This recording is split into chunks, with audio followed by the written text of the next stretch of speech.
गणना की मुद्रा को प्राप्त करें और संयुक्त तौर पर हम मंगलाचरण का वाचन करेंगे।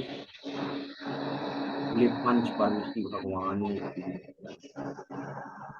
मंगलम भगवान वीरो मंगलम गौतम मंगली मंगलम मुकुंद कुंदाद्यो जैन धर्मोस्तु मंगलम।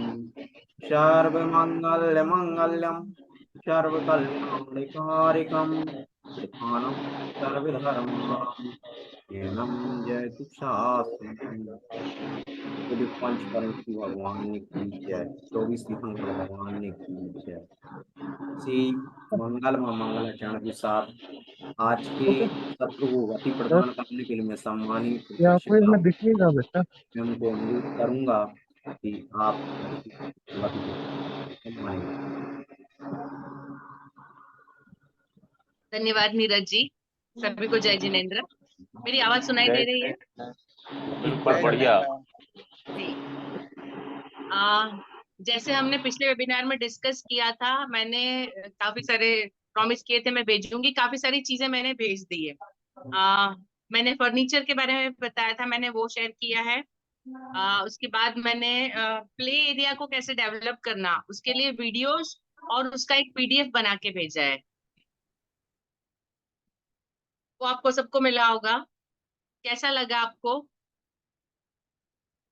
कुछ नए आइडियाज मिले आपको? जी। उसके बाद मैंने आज आपको थिंक कॉन्फिडेंशियल रिपोर्ट आज भेजा है। कॉन्फिडेंशियल रिपोर्ट हिंदी उसको कन्वर्ट करके पूरा।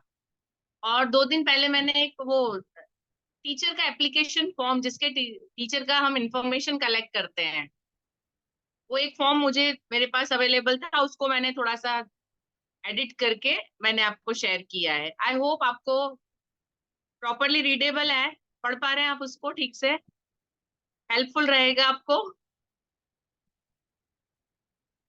जी धन्यवाद।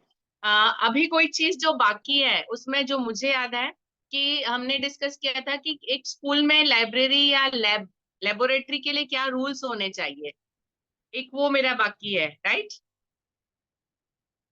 इसके अलावा कुछ जो मुझे आपको देना बाकी है, कोई चीज आती है याद आपको? मुझे एक ही चीज याद है।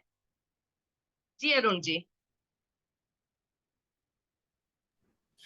मैम अगर कुछ बेसिक मैनेजमेंट को लेके कोई rules regulations like that coordinator जो होता है, और इसके अलावा अदर जो कुछ ऐसे रूल्स रेगुलेशंस जो हम लोगों को नए हों और जो आपके यहाँ पे एक ऐसा हो जो मैनेजमेंट में हेल्प करते हो, ऐसा अगर कोई पार्ट है तो आप प्लीज शेयर कीजिएगा। ठीक है। मैं एक्चुअली हमारे यहाँ पे सबके किसको क्या काम करना है उसके रूल मतलब लिखे हुए हैं कि what principal is suppose to do, what coordinator is suppose to do. And हमारे जो क्लर्क हैं, क्लर्क भी हमारे बटे हुए हैं, तो कौन सा क्लर्क कौन सा काम करेगा उसके भी अलग नियम बने हुए हैं। तो वो हमारा है, मतलब अपनी स्कूल का एक पर्सनल बना हुआ है। I will try to find out, मुझे मिलता है तो मैं जरूर शेयर करूंगी। ठीक है। अभी वो लैब और लाइब्रेरी वाला जो है, वो मेरे जो क्लर्क हैं वो थोड़ा मेडिकल लीव पे है 1 महीने से। अभी शायद 15 दिन उनको लगेंगे, तो वो एक बार आ जाते हैं, फिर मैं बुक्स अवेलेबल है तो जितने रूल्स रेगुलेशन है मैं शेयर करती हूँ आपके साथ। ठीक है। अभी जो आज का हमारा टॉपिक है, teachers evaluation and students evaluation. Teachers evaluation पे मेरे ख्याल से हमने पहले भी डिस्कशन किया था एक वेबिनार में। शायद 1 साल से ऊपर हो गया। आप सब लोग कहीं पे इकट्ठा हुए थे, विजय सर भी वहां थे, वहां थोड़ा बहुत डिस्कशन इस बारे में हुआ था हमारा। लेकिन शायद उस वक्त हम इतना उसको वो नहीं कर पाए थे, आप उसको प्रॉपरली फॉलो नहीं कर पाए थे। हस्तिनापुर। जी। तो आज मैंने थोड़ा सा उसका फॉर्मेट चेंज किया है। एक मैंने पूरा एक्सेल शीट बनाया है जिसमें 100 मार्क का टीचर इवेल्युएशन, उसके मेन 5 पॉइंट दिए हैं, उस 5 पॉइंट में दूसरे सब पॉइंट देके उसको किस किस बेस पे इवेल्युएट करना, उसको मैंने आज तैयार किया है। मैं आपसे पहले अभी एक एक टॉपिक जो है वो डिस्कस करूंगी, उस पे कैसे इवेल्युएट करना है और हर एक टॉपिक का कितना मार्क्स है। ये खत्म हो जाएगा, क्योंकि एक्सेल शीट का जो पूरा बनाया हुआ है वो यहाँ पे पीडीएफ में पॉसिबल नहीं था पीपीटी की स्लाइड में। तो वो मैं आपको वेबिनार खत्म होने के बाद अलग से आपको मैं डालूंगी, तो आप लोग देख सके उसको प्रॉपरली। उसके जितने पॉइंट्स हैं हम आज उसको एक बार डिस्कस कर लेते हैं। पर सबसे पहले आप लोगों के यहाँ कोई मतलब टीचर्स के इवेल्युएशन का कोई आप प्रॉपर कोई फॉर्मेट ऐसा कुछ है जिसको आप फॉलो करते हैं, मतलब डॉक्यूमेंटेशन जिसमें लिख के होता है ऐसा कुछ? मैम पहले 2019-20 में प्रयास किया था इसको करने का, जेएसएस के मार्गदर्शन में। इस सेशन में लास्ट ईयर कुछ उन्होंने एवेल्युएशन के पॉइंट्स दिए थे, उनको ऐड करके और अपना नया कुछ डेवलप कर रहे हैं। तो प्रयास है इस बार एवेल्युएशन की, सोच भी है कि टीचर्स का एवेल्युएशन जरूरी है, क्योंकि बिना उसके टीचर्स से रिजल्ट्स लाना थोड़ा कठिन है। जी।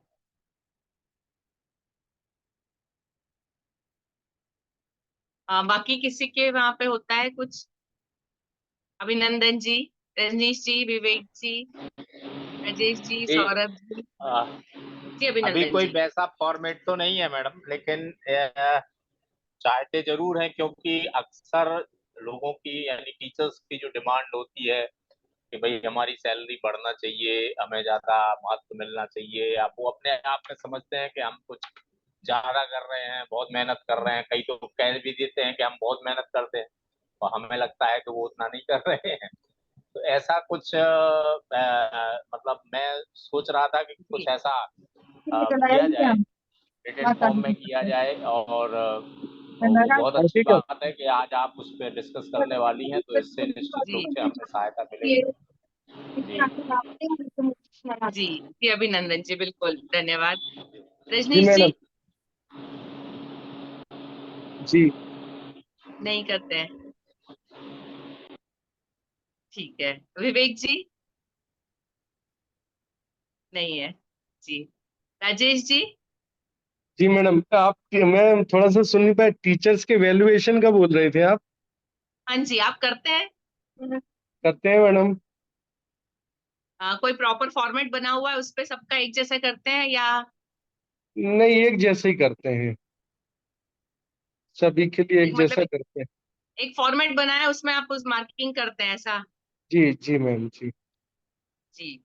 तो हो सकता है मेरे आज का काफी सारे पॉइंट आपसे मिलते जुलते होंगे। जी, जी। और वो खुश भी रहते हैं सौरभ। मैडम उतना हाँ जी। उनका करने से। उनको मैं जितना वैल्यूएशन उनको देता हूँ, उससे उन्हें अच्छा लगता है। मैं उनको बोलता हूँ कि बिना आपके हम कुछ नहीं है, हमारा एक परिवार है ये, और जी। आपके आप अच्छा करेंगे तो हमें ग्रोथ मिलेगी। उसके लिए मेरे कुछ करने से कुछ नहीं होगा। तो उनको घर की तरह ही हम ट्रीट करते हैं। कभी कभी मैडम वो जो बोल देते हैं हम वो भी कर देते हैं, क्या जिससे वो बात होप है। भी नहीं कर सकते हैं।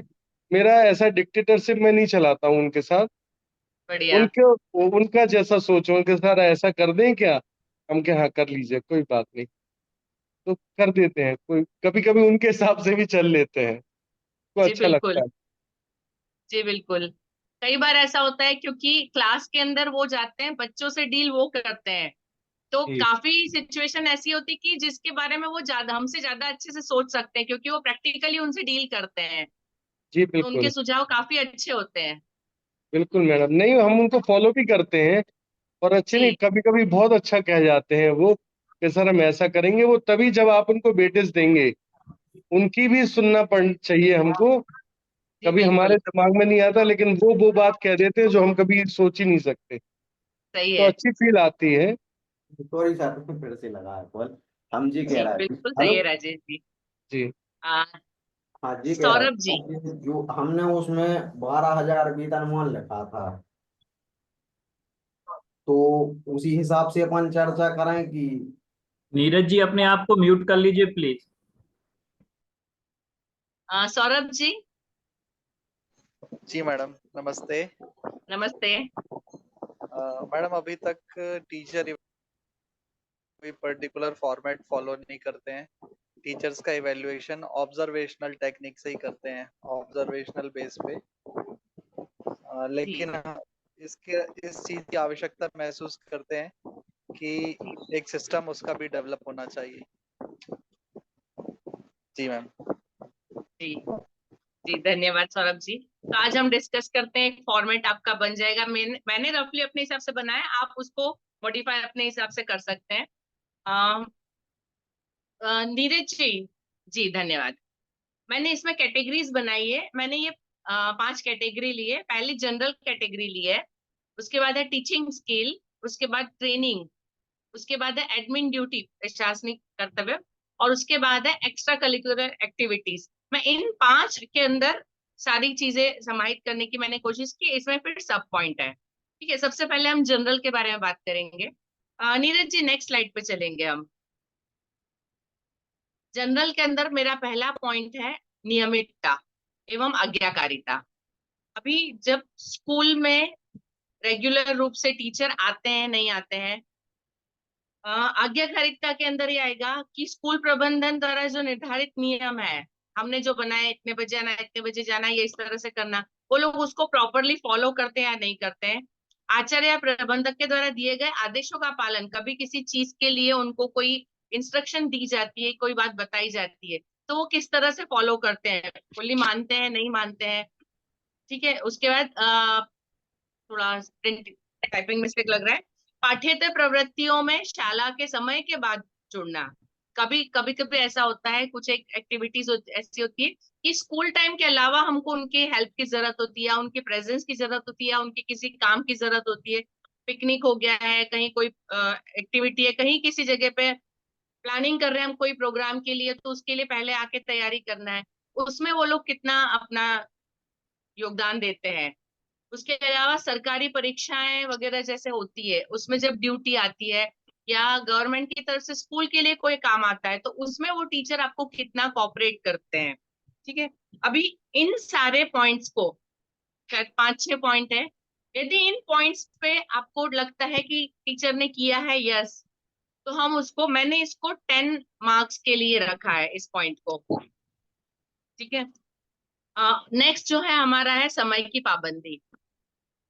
समय की पाबंदी में ऐसा है, शाला में समय पर पहुंचना, शाला में आने के बाद हर एक पीरियड में अपने टाइम पे पहुंचना, पर्टिकुलर अपने टाइम पे अपने क्लास के अंदर टीचर पहुंचते हैं कि नहीं।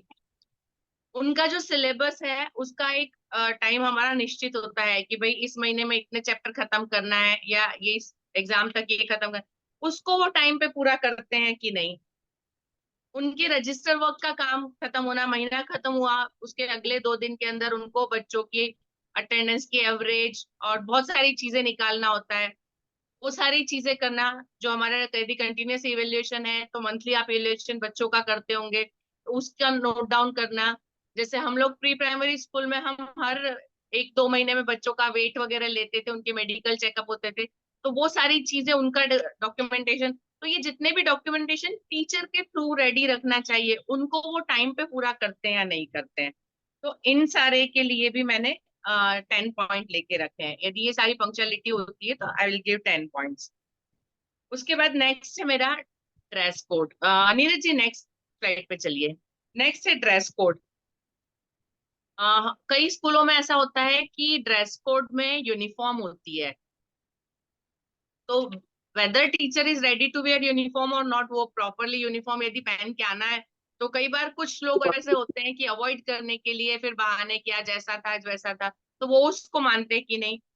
हमारे यहाँ जैसे पर्टिकुलर यूनिफॉर्म नहीं है लेकिन साड़ी कंपलसरी है, तो वो टीचर्स हमेशा, मतलब उसके लिए तैयारी कैसी बताते हैं, वो साड़ी में आते हैं या नहीं आते। कई बार ऐसा होता है कि मैं आज बाहर गई थी, आज मुझे बाहर जाना है, ये वो, मतलब उनके रीजंस आ जाते हैं, तो वो नहीं हो। ठीक है, उसके अलावा जब वो पहनते हैं जो भी कपड़े, तो जैसे लास्ट टाइम हमारी बात हुई थी कि टीचर को देख के एक, मतलब टीचर वाला लुक आना चाहिए, डिसेंसी उसमें होनी चाहिए। कपड़े पहनने का भी तरीका होता है, कलर की चॉइस, किस स्टाइल के कपड़े पहने हैं, तो वो बहुत सारी चीजें होती है जो उनका पूरा ओवरऑल लुक होता है, तो वो कैसा है, तो हम उसको, तो इसके लिए मैंने 5 पॉइंट रखे हैं। ये सारी चीजें हम मंथली इवेल्युएट भी कर सकते हैं, क्वार्टरली भी, आप जिस तरह से भी करना चाहें हम इसको कर सकते हैं। ठीक है, उसके बाद मेरा नेक्स्ट पॉइंट है आचरण। टीचर का आचरण विद्यार्थी के साथ कैसे बिहेव करता है। यदि बच्चे मतलब कई बार होते हैं बच्चे जब तक ठीक है तब तक टीचर ठीक है, यदि किसी बच्चे से कोई कोई मस्ती कर दी, कुछ बोल दिया, तो टीचर का जो सामने रिएक्शन आता है वो किस तरह का होता है। कभी कभी बच्चे हैं, बहुत सारी चीजें उन लोगों में हो जाती है, बदल जाती है, तो वो उस वक्त टीचर कैसे हैंडल करती है, जब वो आउट ऑफ कंट्रोल होते हैं तो कैसे हैंडल करती, कैसा बिहेवियर होता है बच्चों के साथ। अभिभावकों के साथ बात करना, यदि अभिभावक कभी कभी ऐसा होता है कि गुस्से में आ जाते हैं, बहुत मतलब ऊंची आवाज में बात करते हैं फीस को लेके या कभी किसी होमवर्क को लेके कुछ चीजें, तो उस वक्त टीचर अपने आप को कितना कंट्रोल रख के पेरेंट्स से बात करते हैं। उसके अलावा प्रिंसिपल से और मैनेजमेंट से जब उनकी मर्जी का ना हो या उनको कोई काम दिया जाए और कोई परेशानी हो, तब वो किस तरह से रिएक्ट करते हैं। आप सबको पता होगा, ये सारी चीजें हम डेली फेस करते हैं। तो इन इसको लेके मैंने 5 पॉइंट्स लिए हैं, उसको 5 के स्केल में लेंगे। तो ये मेरे जनरल पॉइंट है। आई होप मतलब इसमें कुछ और आपको लगता है ऐड करने जैसा, यदि आपके पास किसी के पास कोई विचार है तो।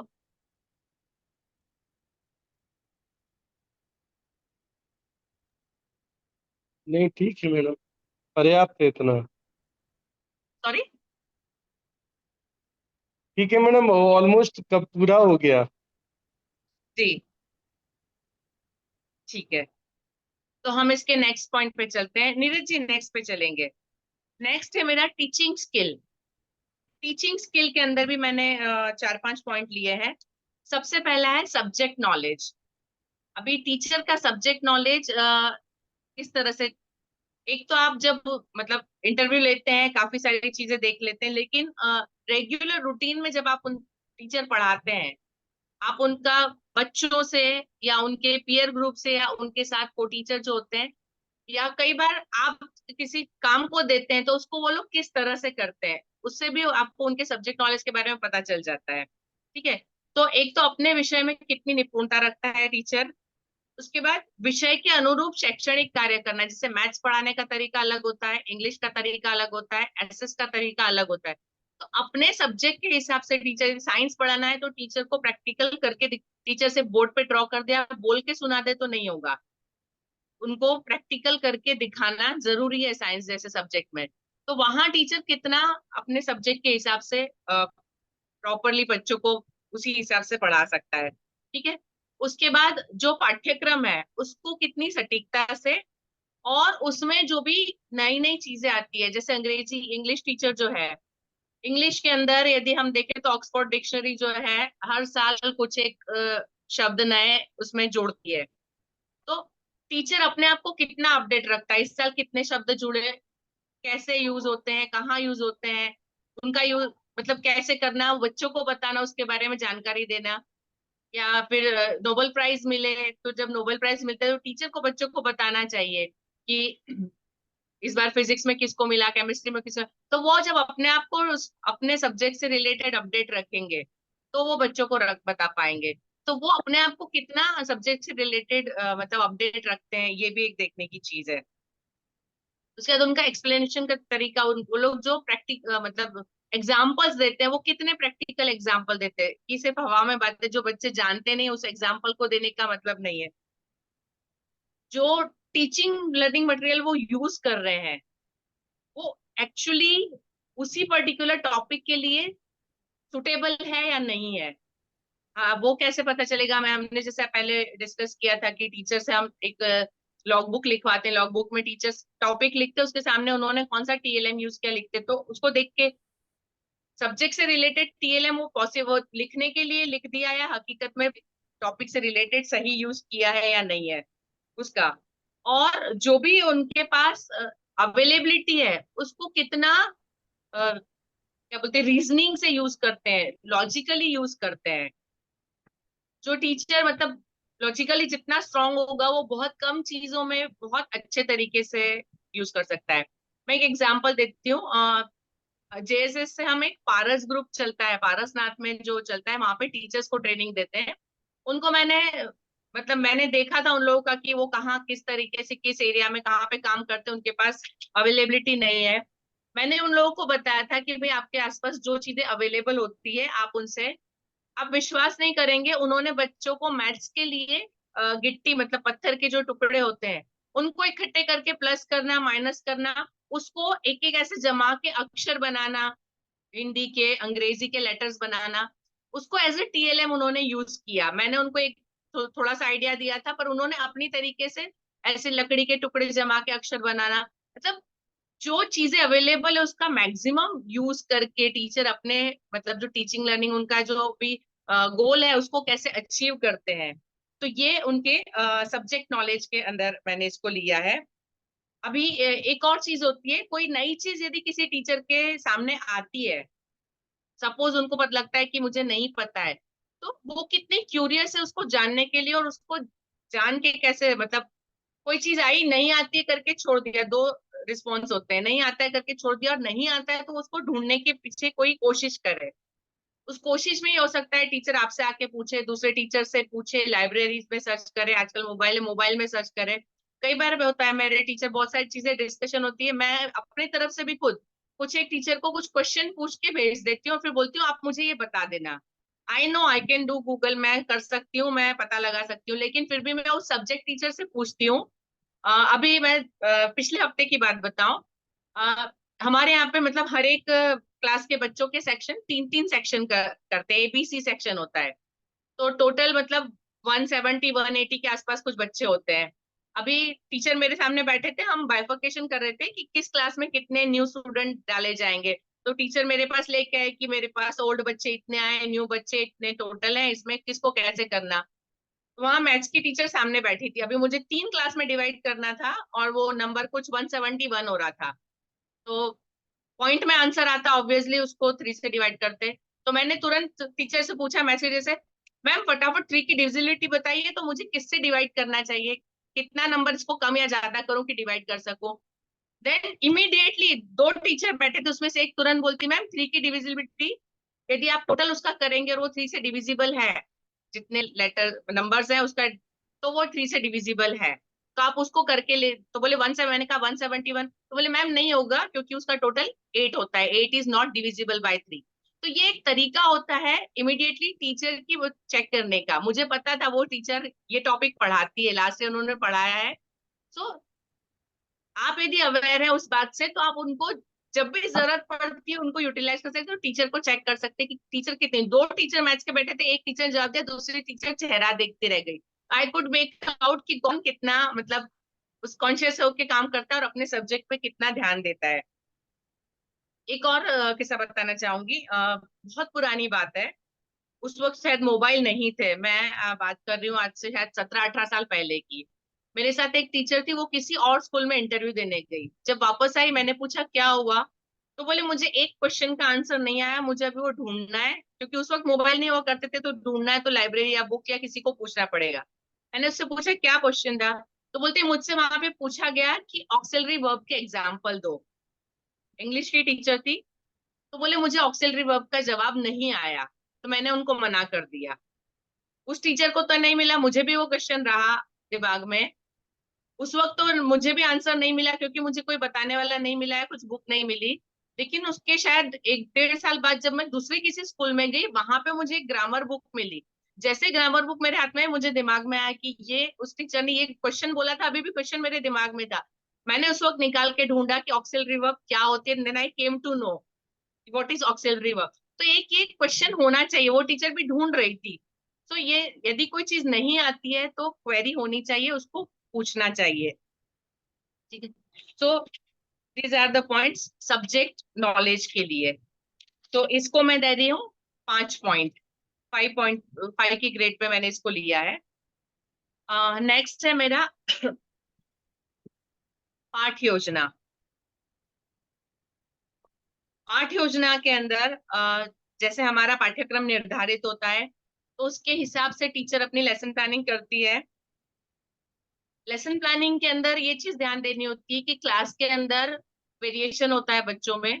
कुछ बच्चे होते हैं कि जिनको कुछ ज्यादा स्पेशल जरूरत होती है, कुछ ज्यादा टाइम होता है, तो उन सब के साथ भी टीचर अपने लेसन को प्रॉपर टाइम पे खत्म कर सकते हैं कि नहीं कर सकते, अपने सिलेबस को खत्म कर सकते हैं कि नहीं कर सकते। और उन स्पेशल बच्चों के लिए वो क्या स्पेशल अरेंजमेंट करते हैं अपनी प्लानिंग के अंदर, उन्होंने उनके लिए क्या चीज एक्स्ट्रा की है कि ये बच्चे लिख नहीं सकते। लाइक मेरे गुजराती के टीचर आए मेरे पास, वो बोलते हैं कि मैडम इन बच्चों को मात्राओं में प्रॉब्लम हो रही, मात्राएं वो पहले सीख के आ चुके हैं, लेकिन जब मैंने नोटबुक चेक की तो मुझे लगा कि वो गलत जगह गलत मात्रा का उपयोग कर रहे हैं, तो मुझे उनको मात्रा की प्रैक्टिस के लिए वर्ड्स देना है। मैंने कहा ठीक है आप बताइए, तो बोलते मैं ढूंढ के लाता हूँ। वो एक लिटरली बुक लाकर 30-35 पेज की बुक वो कहीं से लेकर आए, किसी व्याकरण वाले ने बनाई होगी, उसमें से पेजेस उन्होंने निकाले, एंड देन मात्रा, हर मात्रा के हिसाब से हर एक मात्रा के कम से कम 30-30 40-40 शब्द उसमें लिखे थे। बोलते ये सारे शब्द ऐसे हैं जो बच्चों के जनरली यूज में आते हैं, तो मैं चाहता हूँ कि वो इसकी प्रैक्टिस करे। उस 30 पेज की एक वो मैंने कम से कम 60 से 70 कॉपीज उसकी बनवाई, और जितने बच्चों को उनको देना थी उन सबको उन्होंने दी।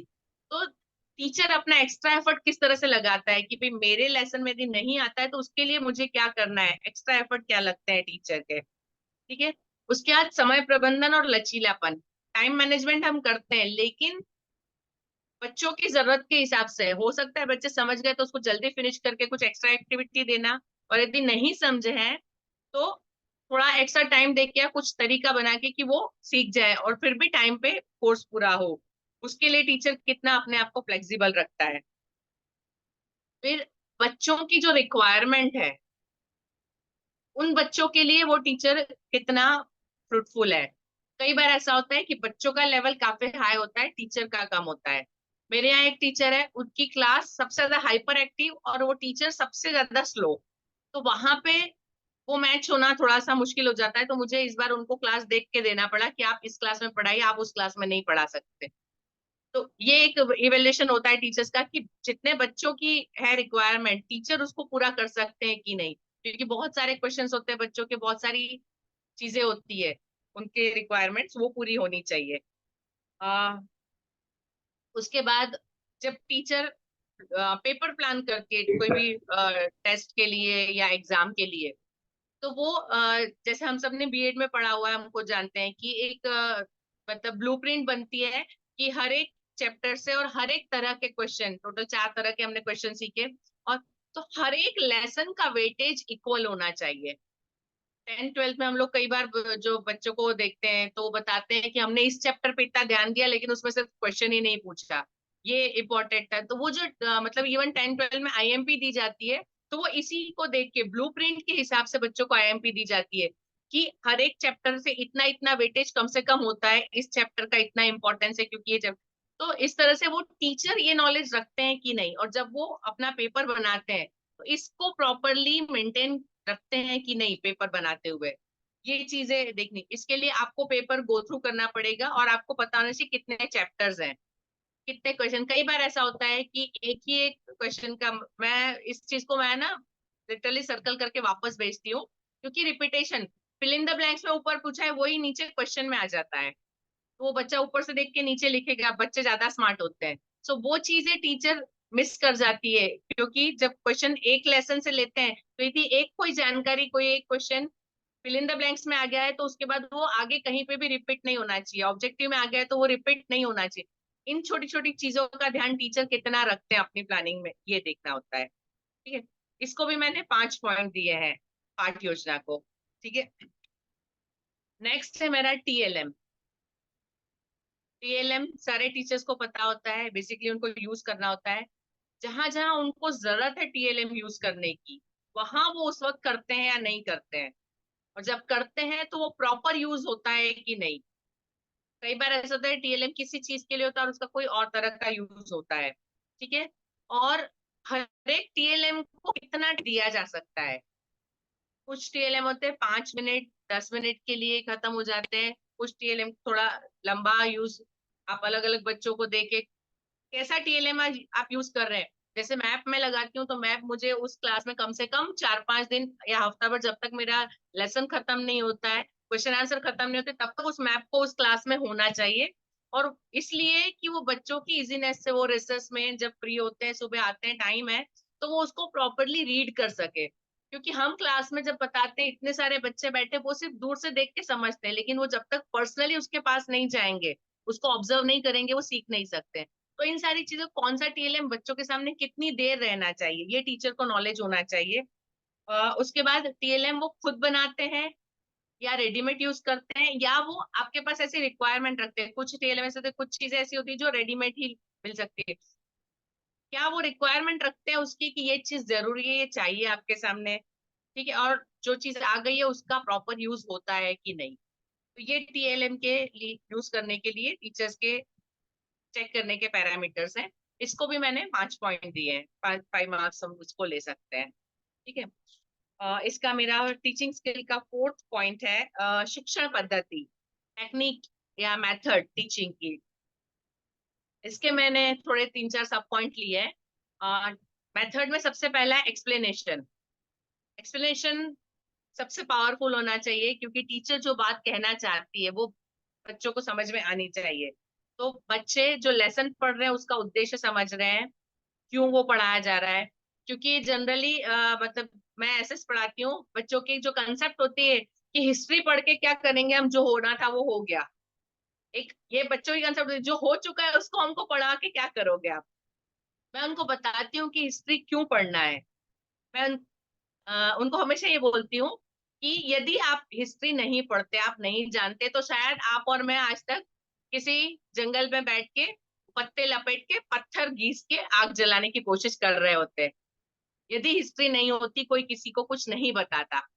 ऑब्वियस है, क्योंकि हम क्यों आगे बढ़े हैं, क्योंकि हमसे पहले जो लोग करके गए उन्होंने जो अच्छा किया उसको हम आगे बढ़ा रहे हैं, जो उन्होंने कुछ कर लिया है हम उसको यूज कर रहे हैं, और जो उन्होंने गलती की हम वो इसलिए पढ़ते हैं। वो हार गया तो हम क्यों, तो वो क्यों हारा, अंग्रेज हमारे आए थे चले गए, अब हम क्या करें, क्वेश्चन होता है बच्चों का। 9th when I was teaching 9th standard, बच्चे मुझे पूछते थे मुगल आके चले गए, अंग्रेज आके चले गए, अब हम पढ़ के क्या करेंगे, वो सारे मुर्दा हैं। ये बट लिटरली बच्चों के वर्ड्स है। मैंने उनको बताया था कि मुगल आए तो वो कैसे आए आपको पढ़ाया जा रहा है, क्यों उन्होंने किस तरह से शासन किया, हमने कहाँ गलती की, ये हमको समझना है, ताकि हम ये गलती दोबारा ना दोहराए। अंग्रेज किस तरह से अपने पैर पसार सके, हम एक नहीं थे इसलिए, तो वो हमको गलती नहीं दोहराना है, इसलिए मैं आपको पढ़ा रही हूँ, इसलिए आपको पढ़ाया जा रहा है। तो हम उनको रीजन दे पाए, तो टीचर किस तरह से उसको एक्सप्लेन कर सकती है। किसी भी लेसन को टीचर को उसके पास्ट से और उसके फ्यूचर से कैसे जोड़ती है टीचर। अभी एक एग्जांपल है मैथ्स का, टीचर फैक्टर और मल्टीपल्स, ठीक है। ये फैक्टर्स और मल्टीपल 3rd स्टैंडर्ड से शुरू होते हैं, 10th स्टैंडर्ड तक चलते हैं, उसके धीरे धीरे लेवल अप होता है उसको यूज करने का। तो यदि आप 3rd 4th 5th में पढ़ा रहे तो वहां पे बच्चों को समझाइए, एक कंसेप्ट दीजिए, और इसको कैसे यूज करना है और क्यों यूज करना है। तो टीचर यदि उसको पास्ट और फ्यूचर से जोड़ सकने में पॉसिबल है तो ही वो अच्छा टीचर है, ठीक है। जितना मैक्सिमम हो सके प्रैक्टिकल डेली लाइफ के एग्जांपल्स टीचर यूज करता है कि नहीं, ठीक है। कोई भी कंसेप्ट टीचर देता है तो कंसेप्ट बच्चों को कितना क्लियर हुआ। अब इसको चेक करने का तरीका ये है, मैं जैसे कभी कभी राउंड लगाती हूँ, क्योंकि मैंने लॉगबुक पढ़ी है, मुझे पता होता है यार क्लास से बाहर निकलो तो कौन सा टॉपिक चल रहा है हम सुन के समझ में आता है।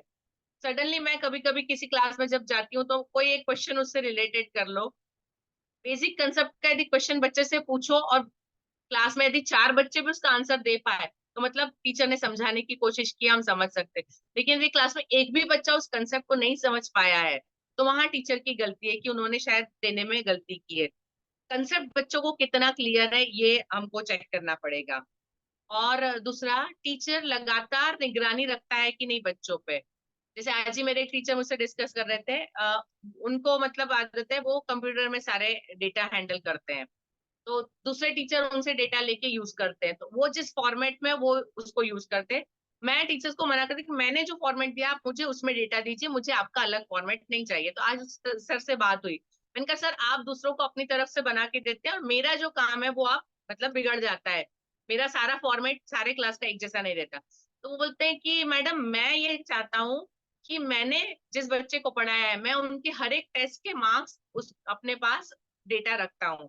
जैसे फर्स्ट टेस्ट हुई यदि उनकी एक मंथ में, दूसरे मंथ में हुई, फर्स्ट टर्म हुआ, तो बोले मैं उनका वेरिएशन बच्चों में कितना इम्प्रूवमेंट आया, किस बच्चे में कितना इम्प्रूवमेंट आया नहीं आया, वो मैं अपने पर्सनल यूज के लिए रखता हूँ। तो मेरे पास जो होता है तो टीचर मांग लेते हैं तो मैं दे देता हूँ।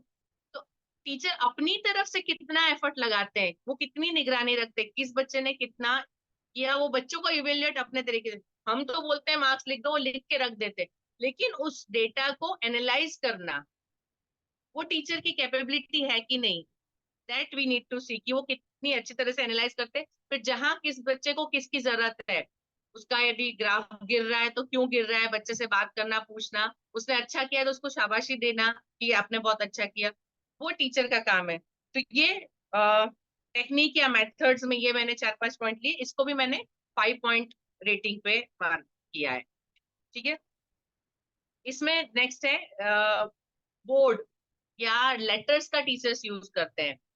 हम टीचर्स के जो वेबिनार है उसमें हम लोग जनरली डिस्कस करते हैं, बताती हूँ कि आप जब लिख रहे हैं तो छोटे क्लास हैं तो आपके जो लेटर्स है कम से कम 5 इंच के होने चाहिए। जैसे क्लास बड़ा होता है लेकिन 3 इंच से छोटे आपके लेटर्स कभी नहीं होने चाहिए क्लास में। तो वो टीचर अपनी जो लिखावट है, वो यदि चार्ट बनाते हैं तो उसकी लिखावट है, तो वो कितना क्लियर, बच्चों के लिए विजुअल कितना क्लियर है। उसके बाद बच्चों के लिए जो टीचर पिक्चर्स या वीडियोस वगैरह चूज करते हैं तो वो कितने सही होते हैं। ठीक है, जब टीचर कोई काम करती है तो उसमें बच्चों का इन्वॉल्वमेंट कितना होता है। टीचर पढ़ा रही है, कोई टेस्ट ले रही है, कुछ भी कर रही है, तो बच्चों का इन्वॉल्वमेंट कितना है ये चेक करना। ठीक है, उसके बाद टीचर का क्लास वर्क और टीचर के होमवर्क में वेरिएशन। कई बार ऐसा होता है, कई टीचर एक ही ढर्रे पे चलते हैं, ये पहले 2 क्वेश्चन टीचर करेगी, मैथ्स का सम है, पहले 2 सम किए और बाकी टीचर ने होमवर्क में दे दिया। और हर बार यही होता है, बच्चों को पता होता है टीचर ये कर देगी और इतने हमको करना है। तो वहां पे variation according to topic, according to need, बच्चों के हिसाब से कैसे टीचर अपने आप को चेंज करते रहते हैं, कैसे वेरिएशन लाते हैं। ठीक है, इसमें वेरिएशन बहुत सारे तरीके से आ सकते हैं। जब टीचर होमवर्क देते हैं तो टीचर को थोड़ा सा मतलब सेंसिबल होना चाहिए। हमारे एक सर थे, अभी नहीं रहे हैं, वो हमेशा बोलते थे कि जब टीचर होमवर्क देती है तो टीचर को बताना है कि इस क्वेश्चन का आंसर इस पेज के इस पैराग्राफ में है। कई बार टीचर इसको ढूंढ के ले आना, बच्चे ने 2 बार पेज पलटा, नहीं दिखा, वो छोड़ देगा। बोले यदि आपको करवाना है तो आप उनको पूरा बता दो कि इस पेज पे इस पैराग्राफ में आपको आंसर मिलने वाला है, और उसके बाद यदि बच्चा ना करके लाए तो बच्चे की गलती है। लेकिन आप सिर्फ बोल दो कि इस लेसन से कर लाना, तो वो गलत है। तो वहां टीचर कितना डेप्थ में उतरता है, बच्चों को कितना हेल्पफुल होता है, that to be needed to see, कितना देखना पड़ेगा। लास्ट जो है इसमें शिक्षण पद्धति में वो है इवेल्युएशन, परिणाम।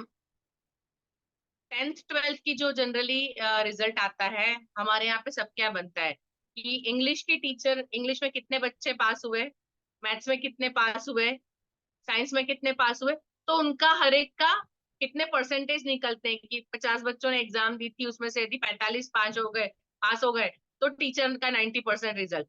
सब्जेक्ट वाइज टीचर का भी रिजल्ट बनता है जब 10th 12th के रिजल्ट आते हैं, हर एक टीचर का सब्जेक्ट वाइज। तो कोई टीचर जो सब्जेक्ट पढ़ा रही है उस क्लास में कितना रिजल्ट आया। हमारे यहाँ जैसे 2-3 क्लास है तो हमारे, मुझे चेक करने के लिए इजी मिलता है कि भाई ए सेक्शन के अंदर इस टेस्ट में 15 बच्चे फेल हो रहे हैं, पर बी सेक्शन में सिर्फ 5 ही बच्चे फेल हो रहे हैं। तो यहाँ पे बच्चों का प्रॉब्लम नहीं, शायद टीचर का, क्योंकि ए में अलग टीचर पढ़ाती है, बी सेक्शन में अलग टीचर पढ़ाती है, पढ़ाई सेम है, क्लास सेम है, बच्चे से ऑलमोस्ट सिमिलर ही होते हैं। तो ये जो चेंज है, ये डिफरेंस है, वो पता चलता है कि इस सेक्शन में ये प्रॉब्लम क्यों है, वहां पे टीचर को थोड़ा सा डेप्थ में जाना पड़ेगा। तो ये सॉरी, ये मेरे शिक्षण पद्धति के 5 पॉइंट थे। नेक्स्ट है क्लास कंट्रोल, कक्षा प्रबंधन। जो क्लास कंट्रोल है वो टीचर का कितना है, उसमें टीचर निष्पक्ष है, बायस तो नहीं है कि कोई बच्चा पसंद है उसके लिए सब छूट होती है, जो बच्चा नहीं पसंद है, जिसने कुछ बोल दिया तो उसके साथ में फिर थोड़ा सा व्यवहार बदल जाए, या किसी के पेरेंट ने कुछ बोल दिया है, किसी ने कुछ इंफॉर्मेशन मांगी है, कुछ कह दिया, तो जहां मतलब टीचर का चेंज, तो वो बायस तो नहीं है टीचर। दूसरा, हाइपर एक्टिव बच्चे हैं तो टीचर का बिहेवियर अलग होना चाहिए, स्लो लर्नर है तो टीचर का बिहेवियर उसके साथ अलग होना चाहिए। टीचर हर एक को एक जैसे ट्रीट नहीं कर सकती, उनको सेंसिटिव होना पड़ेगा कि मुझे किसको कैसे ट्रीट करना है ना। जैसे मेरे यहाँ पे एक बच्चा है, वो समझता बहुत अच्छा है लेकिन लिखने में प्रॉब्लम है, तो वो टीचर, पर्टिकुलर क्लास टीचर, उस जहाँ पे भी वो बच्चे की सीटिंग अरेंजमेंट होती है, उस क्लास में जो भी टीचर आ रहे हैं इन्विजिलेटर के, उनको जाके बोलती कि भाई इस बच्चे को ऐसा करना है, ये बोलना है, ये करना।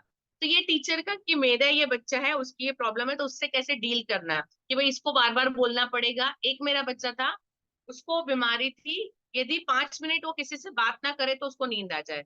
हम क्लास में बैठे पढ़ा रहे हैं, वो बैठे बैठे सो जाता था। ये एक्चुअली मेडिकल रीजन था, उसके पेरेंट्स को भी नहीं पता था घर में, क्योंकि सब बोलते रहते, घूमते फिरते रहते, जब कोई नहीं तो बच्चा सो गया तो पेरेंट्स को पता नहीं चलता था। तो स्कूल में ये चीज पता चलती दूसरे बच्चों के साथ, जब वो एग्जाम होती थी, क्योंकि कोई कुछ बोलता नहीं, सब अपने लिखने में बिजी है, टीचर भी कुछ बोलेगी नहीं, तो वो एग्जाम में हार्डली 10 मिनट उसके बाद सीधा सो जाता था। तो वहां पे उसकी क्लास टीचर हर बार, जो भी टीचर उस क्लास में आती थी जहाँ उसकी सीटिंग अरेंजमेंट, वहां जाके बोलती थी कि इसको हर 10-15 मिनट बाद इससे कुछ बात करना, इससे पूछना पेपर हो गया नहीं हुआ, कितने क्वेश्चन लिखे। इवन मैं भी यदि राउंड पे निकली तो मैं उस बच्चे को जाके जरूर पूछती थी कि आपका कितना हुआ, कितना लिखा। तो ये एक पर्सनल अटेंशन जरूरत के हिसाब से देना पड़ता है टीचर को। आ, उसके बाद क्लास के लिए टीचर के अपने कुछ नियम होते हैं। मेरे हिंदी के टीचर हैं, उनका नियम है कि वो क्लास में जब एंटर करे उसके पहले उनको बाहर बच्चों की पोयम गाने की आवाज सुनाई देनी चाहिए। मेरी एक मैथ्स की टीचर है, सेकंड स्टैंडर्ड की, उनका नियम है कि मैं जब तक दूसरी क्लास से आपकी क्लास तक पहुंचती हूँ तब तक ये टेबल, वो बोल के जाएगी कि कल 5 का टेबल बोलना है, तो जब वो आए तब 5 का टेबल बच्चों को कंटिन्यूस बोलते हुए मिलने चाहिए। यदि वो नहीं मिले तो वो टीचर आके अच्छे से बच्चों को पहले डांट लगाएगी। मतलब है अच्छे बच्चों के लिए। वो क्या होता है, एक काम दिया है तो बच्चे उसमें बिजी रहेंगे, दूसरी जो शैतानियां है वो कम हो जाती। तो ये टीचर का अपना एक एफर्ट है कि वो टीचर कैसे अपनी क्लास कंट्रोल, किस तरह से अपनी एब्सेंस में भी कितने अच्छे से क्लास कंट्रोल करते हैं। इसको मैंने क्लास कंट्रोल को भी 5 पॉइंट दिए हैं। ठीक है, आपके हिसाब से कोई और चीज इसमें होनी चाहिए?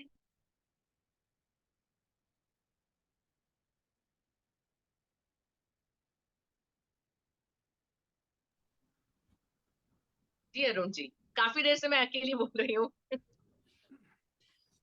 क्या इसमें जो एवेल्युएशन मैथोडोलॉजी है क्लासरूम के ड्यूरेशन में, क्या वो ऐड हो सकती है? सॉरी? टीचिंग मेथड के दौरान टीचिंग टेक्निक में भी एक हमारा जैसे ब्रेन स्टॉर्मिंग है या अदर जो मेथड होते हैं बच्चों को फोकस करने के, क्या वो मेथड इसमें इंक्लूडेड हो सकते हैं कि टीचर इनका कितना यूज करता है और कैसे इनकी यूटिलाइज करके बच्चों को इन्वॉल्व करता है? जी बिल्कुल, बिल्कुल हो सकते हैं। Evaluation method of students during the कैसे यूज टीचिंग, करते हैं। ड्यूरिंग टीचिंग, जी जी नॉट बिल्कुल। आफ्टर टीचिंग अलग मैटर है, लेकिन ड्यूरिंग जी टीचिंग। जी, और ड्यूरिंग टीचिंग थर्ड बिल्कुल। थिंग, ड्यूरिंग टीचिंग एक पॉइंट ये भी हो सकता है, जैसे हम लेसन प्लान बनाते हैं तो ब्रेप अप करते हैं, तो ब्रेप अप के पहले हम ये भी करते हैं, आइडिया लेते हैं कि कितने % बच्चों को हमारा बताया हुआ समझ में आया ड्यूरिंग टीचिंग। तो क्रॉस क्वेश्चनिंग आफ्टर टीचिंग मतलब ड्यूरिंग क्लास, बट लेकिन अलग एग्जाम लेना नहीं, ड्यूरिंग। जैसे हमने, आपने अभी हमसे जी, कहा, लास्ट 5 मिनट्स। जैसे अभी आपने कहा कि कुछ होना चाहिए, तो मैंने अगर उत्तर दिया तो शायद मैं वहां तक पहुंचने की कोशिश कर रहा हूं, इसको आपको समझ में आएगा इस चीज से। जी बिल्कुल।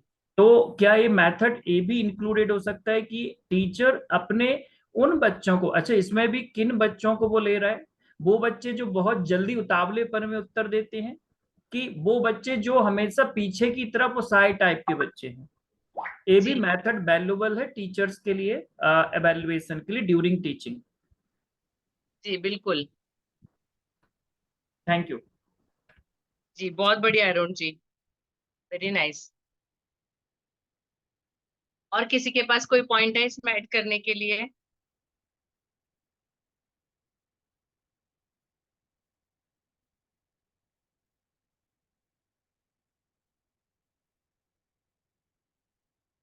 नहीं है? ठीक है, तो हम आगे चलते हैं। हमारा जो नेक्स्ट है दैट इज ट्रेनिंग। ट्रेनिंग में आप लोगों के लिए तो है, जेएसएस की ट्रेनिंग चलती है, टीचर्स के लिए अवेलेबल है। तो वहां पे टीचर्स वेबिनार अटेंड करते हैं नहीं करते हैं, इसके लिए 5 पॉइंट्स। नियत कार्य पूर्ण करते हैं नहीं करते हैं, इसके लिए 5 पॉइंट्स आप रख सकते हैं। इसके अलावा 5 पॉइंट्स मैंने ये लिए हैं।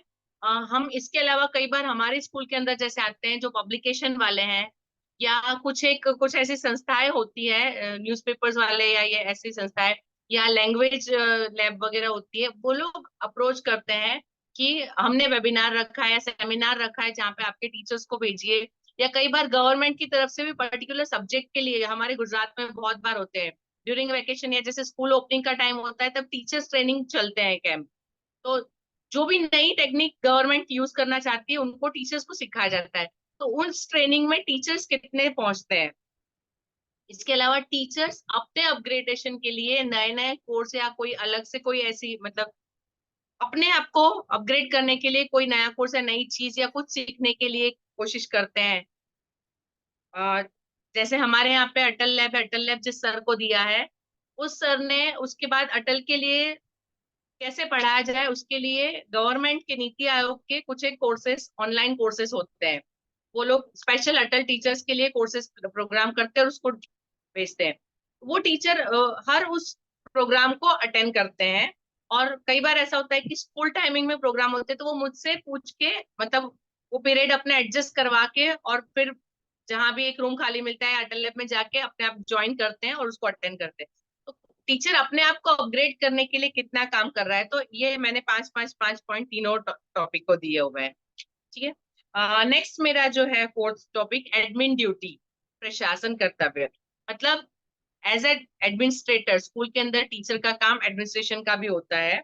तो वहां पे उसको मैंने दो मेन पॉइंट में लिया है। एक तो है प्रार्थना, बाकी एक्टिविटीज को अलग में लिया है, लेकिन प्रार्थना जो है हमारा रोज का हिस्सा है। और टीचर के को मतलब उस टाइम को कैसे यूटिलाइज करना, इसमें दो तरीके होते हैं।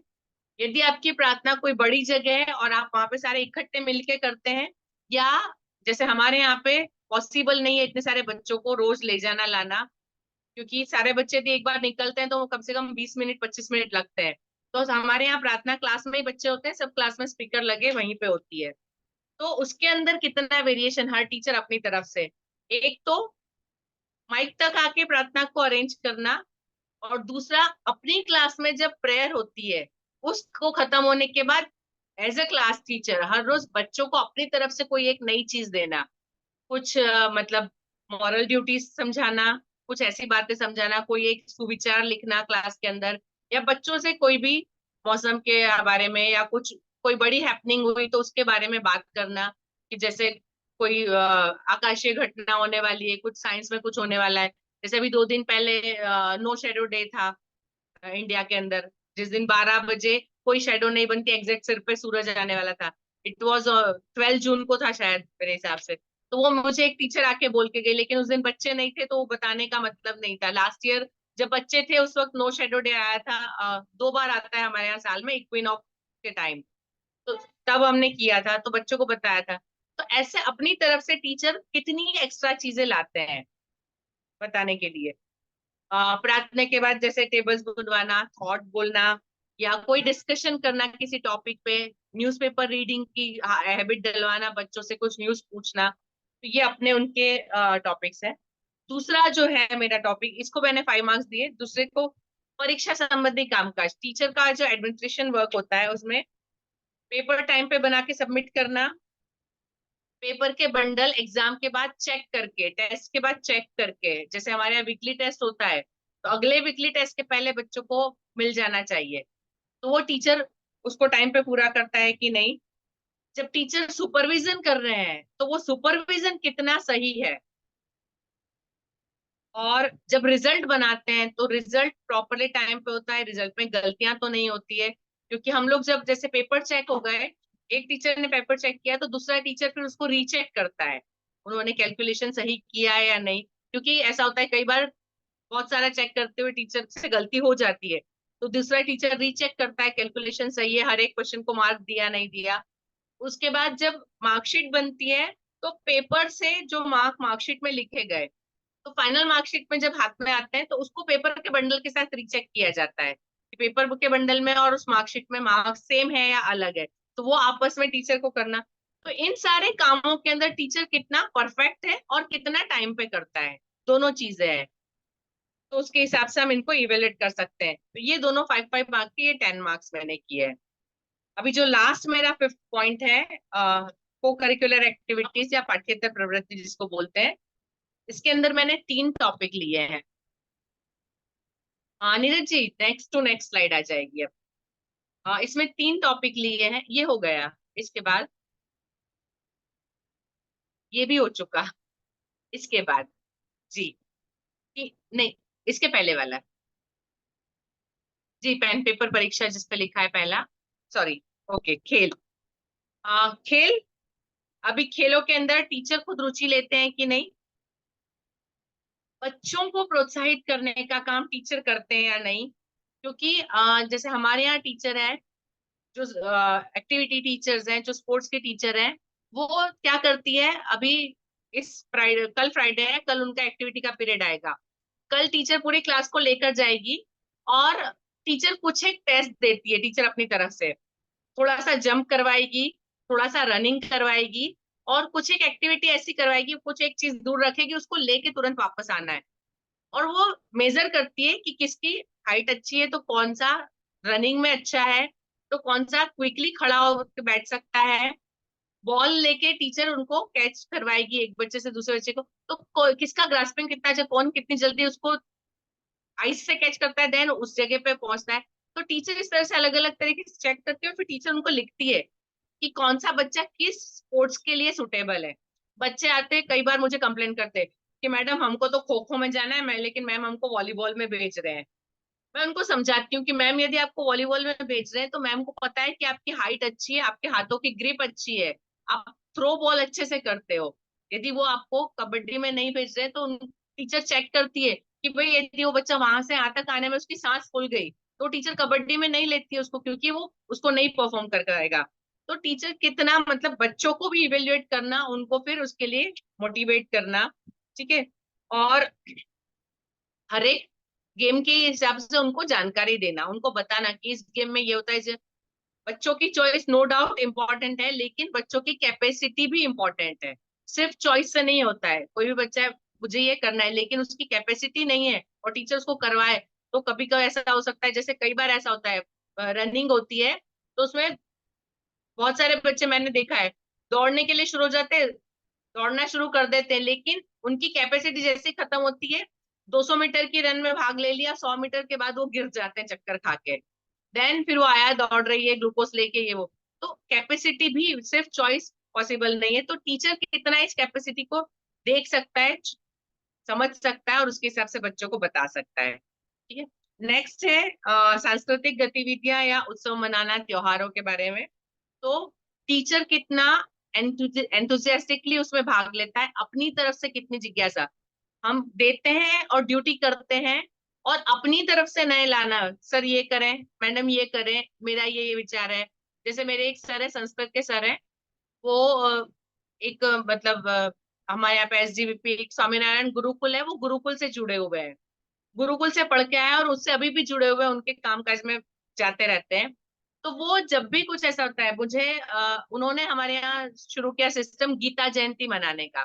जनरली नवंबर दिसंबर में आती है गीता जयंती, जिस दिन गीता जी कृष्ण भगवान ने बोली थी उस दिन। तो वो मुझे उसके 15-20 दिन पहले से याद कराएंगे कि मैडम इस दिन गीता जयंती है और मुझे प्रोग्राम करना है। अपनी तरफ से टीचर कितना उत्साह, मुझे कैसे करना है, उनका दिमाग में होता है कि मुझे ये चाहिए, मुझे ऐसे ऐसे करना है, जो मैक्सिमम पॉसिबल है उसमें से फिर वो हम करते हैं।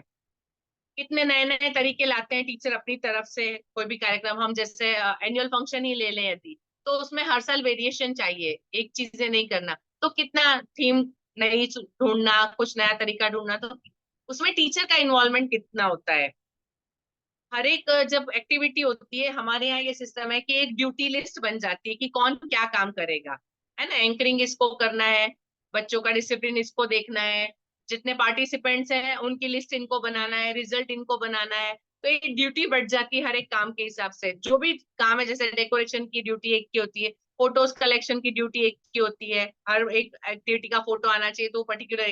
तो वो ड्यूटीज टीचर कितनी अच्छे से निभाता है उसको, और योजना से पूर्णता तक प्लानिंग हमने शुरू किया कि हम ये करेंगे, उसके बाद वो प्रोग्राम खत्म हो जाए, उसके बाद उसके फोटो का अपलोडेशन स्कूल के अंदर, उसका यदि जैसे हमारे यहाँ पे सिस्टम है कि जितनी एक्टिविटी होती है उसका प्रेस नोट जाना चाहिए। क्योंकि हमारे जो सर हैं वो, मैंने पहले भी बताया है कि मेंबर ऑफ पार्लियामेंट, राजनीति में काफी सारे वो एक्स डेप्यूटी सीएम रह चुके हैं, तो उनका ये है कि उनकी स्कूल का नाम हर दूसरे दिन पेपर में होना चाहिए। तो जितनी एक्टिविटी बनानी हमारे यहाँ उसकी प्रेस नोट बन के जाती है। प्रेस नोट बन के जाके खत्म नहीं होता है, प्रेस नोट छपी या नहीं छपी अगले 3 दिन इंतजार करना है। यदि नहीं छपती है तो वो जो प्रेस नोट हमने भेजी उसको भी बच्चों के ग्रुप में डालना है, क्योंकि बच्चों का फोटो यदि और कोई नहीं सर्कुलेट करता तो एटलीस्ट हम सर्कुलेट करें। विनर्स का फोटो लेते हैं तो विनर्स के नाम इंफॉर्मेशन के साथ। तो योजना से लेके आखिरी खत्म होने के बाद उसके फाइनलाइजेशन तक, उसके रिजल्ट को सब तक पहुंचाना, उस पूरे में टीचर का इन्वॉल्वमेंट कितना रहता है। ठीक है। और लास्ट में पिकनिक या कोई ऐसे टूर या कोई विजिट, वो एजुकेशनल विजिट हो सकती है, पिकनिक हो सकती है, टूर हो सकती है, तो उसमें टीचर की कितनी सक्रिय साझेदारी है, बच्चों की देखरेख में उत्साह कितना है। कई बार ऐसा होता है, मैंने ऑब्जर्व किया है, मेरे कुछ टीचर्स हैं, हम बाहर गए तो टीचर किसी लोकेशन पे पहुंच गए, बच्चे को बोलेंगे कैमरा पकड़ के मेरा फोटो खींचो। मैं टीचर को बताती हूँ कि आप जब पिकनिक पे जाते हैं आपसे कोई पैसा नहीं लिया जाता है, you are coming here as part of your duty. No doubt आप इंजॉय करिए करिए, लेकिन बच्चों के उस पे नहीं। पहले आपको बच्चों को देखना है, उनको संभालना है। जब उनका खत्म हो जाता है आपके लिए टाइम तब मिलेगा, जब आपको टाइम मिले तब आप अपने आप को वो करिए। तो मतलब हम लोग यहाँ पे एक सरदार पटेल म्यूजियम है, वहां बच्चों को दिखाने के लिए लेके गए। वहां टीचर्स जैसे बच्चों को नाश्ता दिया, टीचर्स बोलते हैं हम भी चले जाएं। मैंने कहा नहीं, खड़े रहिए, बच्चों को खाना खा लेने दीजिए, किसी को कोई पानी की जरूरत है, कहीं हाथ धोना है, उनका काम खत्म होता है। उसके बाद मैं प्यून्स को भी बच्चों के साथ खाना खिला दिया, देन प्यून्स उनको पास बैठेंगे, संभालेंगे, फिर मैं आपको टाइम दूंगी कि आप अपने फ्री हो जाए। तो वहां टीचर अपने की तरफ से कितना मतलब डेडिकेशन दिखाता है, कितने अपनी ड्यूटी को सीरियसली लेता है, इन सब जगह पे हम उनको इवेल्युएट कर सकते हैं।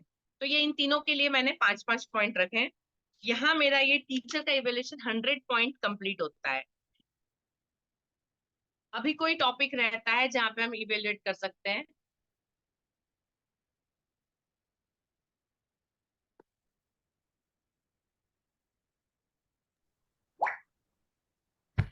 जी जरूर जी। टीचिंग के दौरान ही मैं चाह रहा था कि शायद कुछ पॉइंट ऐड होने चाहिए, जैसे कि टीचर कितना बच्चे को एंगेज करता है। एंगेज को हम केवल टीचिंग में ही काउंट नहीं कर सकते मेरे हिसाब से।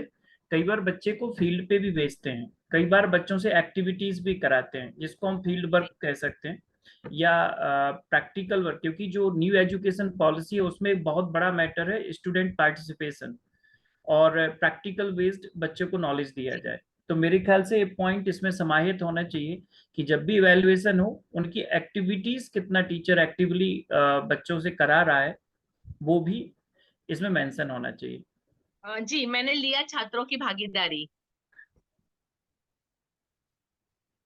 जो शिक्षण पद्धति का सेकंड पॉइंट था मेरा, छात्रों की भागीदारी। मे भी हो सकता है कि वो उस पे ना जी चल रहा हो या कुछ, तो मेरे तरफ से स्लिप हुआ हो, सॉरी अगर हो जी, चुका कोई है। नहीं नहीं, कोई बात नहीं, नहीं बिल्कुल सही, कोई बात नहीं। छात्रों की मेरा भागीदारी मेरा मैंने मेरा इंटेंशन दूसरे तरीके से है। जी जैसे हम साइंस पढ़ाते हैं, सोशल साइंस पढ़ाते हैं, या हम ईबीएस पढ़ाते हैं, तो इसमें होता है फील्ड वर्क। हाँ जी इनका भी बहुत बड़ा जी, मैटर बिल्कुल करता है। प्रैक्टिकली बच्चा कितना उस जी नॉलेज को अप्लाई कर सकता जी है। जी जी, जी। प्रैक्टिकल एप्लीकेशन अभी बाय द स्टूडेंट। अभी जो कक्षा 1 और 2 की मृदंग, या फिर ये जो बुक आई है एनसीईआरटी की सारंगी वगैरह, इनमें हिंदी तक में कुछ ऐसी एक्टिविटी आई हैं जिसमें कक्षा 1 के बच्चों को पार्टिसिपेशन के लिए उन्होंने दिया है। तो अगर हम इन सब चीजों को इन्वॉल्व करें तो टीचर भी इंजॉय करेगा और बच्चों को भी इंजॉय होगा, साथ ही उनका नॉलेज भी बढ़ेगा। जी बिल्कुल। अच्छा मैम, यहाँ पे एक क्वेश्चन था, ये जो एक्टिविटीज है हम इसको मंथली बेसिस माने कि एनम बेसिस माने, एनुअली माने? अ, मैंने इसका जो बनाया है उसमें मोस्टली मतलब हम इसको मंथली ले सकते हैं, लेकिन कुछ एक जो पॉइंट है वो एनुअली होते हैं, कुछ एक पॉइंट है जो एनुअल जाएंगे, बाकी हमारे को मंथली पे कर सकते हैं।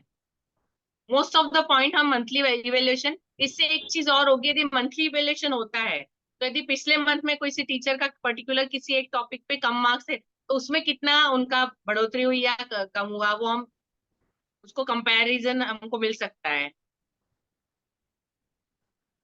मंथली ज्यादा बेटर रहेगा मेरे हिसाब से। अच्छा, जब टीचर का एवेल्युएशन होता है तो क्या कई बार कभी आपको ऐसा सामना करना पड़ता है कि कुछ टीचर नाखुश भी होते हैं कि इसको मिल गया और मुझे क्यों नहीं इसका वो मिला? जी बिल्कुल होता है। इसलिए यदि ये हम जिस तरह से लिख रहे हैं, हम पॉइंट दे रहे हैं, वी कैन शो देम कि ये आपका ग्राफ है, आप यहाँ बैठते हैं। रीजन भी हम उनको बता सकते हैं कि कंपैरिजन बता सकते हैं कि उस पर्सन ने ये किया है, ये आप चूक गए करने से। होते हैं, ऑब्वियसली होते हैं। अच्छा मैम, अभी उनमें भी जी जी आप बोलिए फिर मैं बोलता हूँ, सॉरी इंटरप्ट। टीचर दो तरीके से ले सकते हैं इसको। नेगेटिवली भी ले सकते हैं, उसको पॉजिटिवली भी ले सकते हैं कि वो इम्प्रूव कर सकते हैं। ओके, 2019-20 में जब एवेल्युएशन किया और स्टेज से मैंने टीचर्स को जेएसएस के द्वारा सर्टिफिकेट प्रोवाइड किए, तो उसके बाद 5 से 6 टीचर ने 2020 में स्कूल छोड़ दिया था। हालांकि कोरोना लग गया था, लेकिन उनका जो वहीं पे हो गया था, 2 दिन के अंदर आ गया था कि इस सेशन के बाद हम कंटिन्यू नहीं करेंगे। तो लास्ट ईयर तक जेएसएस से गाइडलाइन मिलने के बावजूद भी हमने इसको एक्सेप्ट नहीं किया था कि शायद ऐसा ना हो, लेकिन इस बार अभी ये जो टाइम निकला है इसमें अपना माइंड प्रिपेयर किया है, चार्ट प्रिपेयर किया है और किया है कि हम करेंगे जिसको जो करना है, पहले से उसका माइंड वॉश करेंगे कि आपको ये नीड क्यों है, आपको क्यों आवश्यकता है इसकी। दूसरा, मंथली बेसिस इसको ट्राई करने का प्लान किया है जिससे कि हर महीने टीचर बूस्ट हो और टीचर के अंदर एक पॉजिटिव एनर्जी जनरेट हो। और एक और तरीका मैंने सोचा था, शायद हो सकता है मैं आपसे डिस्कस कर रहा हूँ बस केवल, क्या हम स्वयं एवेल्युएट करें कि कोऑर्डिनेटर से एवेल्युएट करवाएं टीचर्स को? इसमें देखिए अलग अलग चीजें हो सकती है। जैसे यदि क्लासरूम उनका देखना है, ये करना है, तो कुछ एक पॉइंट हो सकता है कि उनका इवेल्युएशन आप ले और कुछ एक इवेल्युएशन आप खुद करें। कुछ एक तो रजिस्टर के थ्रू हो जाएगा, जैसे उनकी पंक्चुअलिटी है, नियमितता है उनकी, कैसे वो टाइम पे पहुंच, वो तो उनके रजिस्टर से आपको पता लग जाता है। हमारे यहाँ रूल है, यदि 3 बार लेट आए तो एक सीएल कट जाएगा। तो वो उसका पूरा हिसाब होता है कि पिछले महीने किसकी कितनी सीएल कटी, वो बकायदा सेंट्रल ऑफिस से साइन होने के लिए आता है। टीचर मिनट के साथ लिखा होता है, क्योंकि वो इलेक्ट्रिक होता है, तो उसमें मिनट सेकंड के साथ आता है कि आप इतने सेकंड पे आपने पंच किया है, तो वो पूरा लिखा आता है। तो वहां पे तो कुछ की जरूरत नहीं, बहुत सारी चीजें रेडी मिल जाती है। कुछ एक जो क्लास का देखते हैं, यदि कोऑर्डिनेटर जाते हैं उसको ऑब्जर्व करते हैं, उनका सबमिशन का टाइम, पेपर सबमिशन वगैरह हुआ, ये चीजें, काफी सारी चीजें हैं। उनके रजिस्टर सबमिशन है, लॉग बुक सबमिशन है, तो वो कब उन्होंने किया, यदि उसका आप रखते हैं ब्यौरा, तो उन चीजों से हो जाता है। तो एक ही पर्सन को ने बहुत सारी जगह से डेटा इकट्ठा करके भी फाइनलाइज किया जा सकता है उसको। और एक चीज और बताना चाहूंगी, जैसे हम इवेल्युएशन करते हैं उसके बाद कुछ बेटर रिजल्ट होता है, जब हम उनको बताते हैं we can do one thing. हमारे एक सर थे, ही यूज्ड टू डू, जब टीचर्स डे या ऐसी कुछ एक्टिविटी होती तब जो ऐसा ऑब्जर्वेशन होता था, उसके हिसाब से वो टीचर्स को एक सर्टिफिकेट प्रोवाइड करते थे कि, और उनकी गुड क्वालिटीज को बताते हुए कि ये टीचर इस तरह से इसके लिए डेडिकेटेड है, या ये बहुत अच्छा काम किया, ये बहुत अच्छा किया। तो वो एक जब ऑन पेपर टीचर को मिलता है, तो हम ये बोल सकते हैं तो आप आज यहाँ हैं, कल कहीं और यदि जाते हैं, तो this will be one document for you to show कि मुझे ये मिला है, मैंने ये अचीव किया है। तो ये आपके अचीवमेंट बढ़ते हैं। जो इवेल्युएशन से घबराते हैं, और इवेल्युएशन का पॉजिटिव पॉइंट भी है कि इवेल्युएशन क्या टीचर के लिए अच्छा है, जितना ज्यादा बेटर होगा उनके पास यदि सर्टिफिकेट्स आते हैं जैसे आपने, तो वो उनके यूजफुल है फ्यूचर में उनके लिए। तो इसका मतलब है कि गिफ्ट ना देके एप्रिसिएशन सर्टिफिकेट ने वो ज्यादा वैल्यूबल होगा। जी बिल्कुल, एप्रिसिएशन भी उतना ही एक और इसमें होता है हमारे यहाँ, जैसे अभी नहीं हो रहा है 2 साल से, लेकिन इससे पहले होता था, टीचर्स का उनके सब्जेक्ट के हिसाब से टेस्ट लिया जाता था। लेकिन प्रॉब्लम आखिर में ये आई कि उनकी नोटबुक्स चेक कौन करेगा। उन्होंने कहीं किसी कॉलेज के प्रोफेसर से, लेकिन वो क्या होता है कि कुछ एक क्वेश्चंस की लिमिटेशन आ जाती है कि कॉलेज के प्रोफेसर है, वो स्कूल की बुक के आंसर इतने अच्छे नहीं पता। तो कई बार ऐसा होता था कि टीचर्स की हम चेक कर देते, तो हम प्रिंसिपल्स की कौन करेगा यदि प्रिंसिपल का एग्जाम लिया है तो तो उसकी वजह से पहले तो 2 साल हुआ, लेकिन वहां पे भी मतलब काफी टीचर ऐसे थे, मोस्टली टीचर की वो 80-90% के ऊपर अच्छा स्कोर कर लेते थे। तो यदि आप उनका कोई रिटन टेस्ट इस तरह से या आप जीके टेस्ट उनका करना चाहें कंडक्ट, तो इसके 5-10 मार्क उसके भी ऐड करके आप इवैल्यूएशन में डाल सकते हैं, but that can be done yearly, वो आप मंथली नहीं कर सकते टीचर्स का टेस्ट। साल में एक बार जब बच्चे नहीं है तब आप टीचर्स के लिए कोई एक एक्टिविटी ऐसा कुछ करके कर सकते हैं। या एक और तरीका हो सकता है इसके लिए टीचर्स के लिए, कि जब बच्चे नहीं होते हैं तब टीचर, सारे टीचर्स के सामने टीचर खुद अपना कोई एक लेसन प्रेजेंट करे और बाकी टीचर उसके लिए उसको इवेल्युएट करे, और उन मैनेजमेंट या प्रिंसिपल वहां बैठ के उनको इवेल्युएट करे। इसको पीयर ग्रुप भी इवेल्युएशन भी बोल सकते हैं, कि बाकी टीचर्स उनको इवेल्युएट करें वो कितने सही है कितने गलत है। अभी यहाँ थोड़ा सा प्रॉब्लम ये हो सकता है कि यदि किसी के साथ प्रॉब्लम है, टीचर्स आपस में कहीं यदि नहीं बनती है, तो यहाँ पे फिर उस वक्त कुछ गलत कमेंट्स और गलत चीजें आ जाती है, वो थोड़ा एक इशू रहता है। यदि आप उसको हैंडल कर सकते हैं तो एक ये भी तरीका अपनाया जा सकता है, और उसके भी 5-10 मार्क की इवैल्यूएशन के, कि उन्होंने क्लास कैसे कंडक्ट किया। ये मैंने हम लोगों ने स्कूल में मतलब मैं जब आज से 20-25 साल पहले की जब शुरुआत की थी, तब इस तरह से इवैल्यूएशन होता था। उस वक्त मैं उस स्कूल में as a drawing teacher add हुई थी, जुड़ी थी, और उसके अलावा दूसरे सब्जेक्ट पढ़ाती थी। तो जब टीचर्स को देने का आया, तो मैंने ड्राइंग का अपना एक चैप्टर था, बेसिकली कलर क्या होते हैं कैसे होते हैं, और उसके बारे में मैंने उनको स्टार्टिंग वो एक टॉपिक लिया था। उस लेक्चर के बाद जब हम मतलब उस रूम से बाहर निकले, उसके बाद हमारे जो साइंस टीचर थे 12th के, वो मुझे आके बोलते हैं, मैडम आपने आज मेरी एक कंसेप्ट जो थी वो बदल डाली। मैंने कहा सर क्या? तो बोले मुझे ऐसा लगता था कि ड्राइंग मतलब ऐसा सब्जेक्ट है कोई भी करवा सकता है ऐसे वैसे ये वो, लेकिन बोले आपने आज जिस तरह से बताया, मैंने बच्चों को बताया विबज्यो और कलर, व्हाइट कलर क्या होता है, लाइट कैसे रिफ्लेक्ट, मतलब उसको कैसे ड्राइंग में यूज करना, कलर का कंसेप्ट कैसे वो समझे। तो बोलते हैं ये हम चीजें साइंस में पढ़ाते हैं, वो आपने ड्राइंग में पढ़ाया।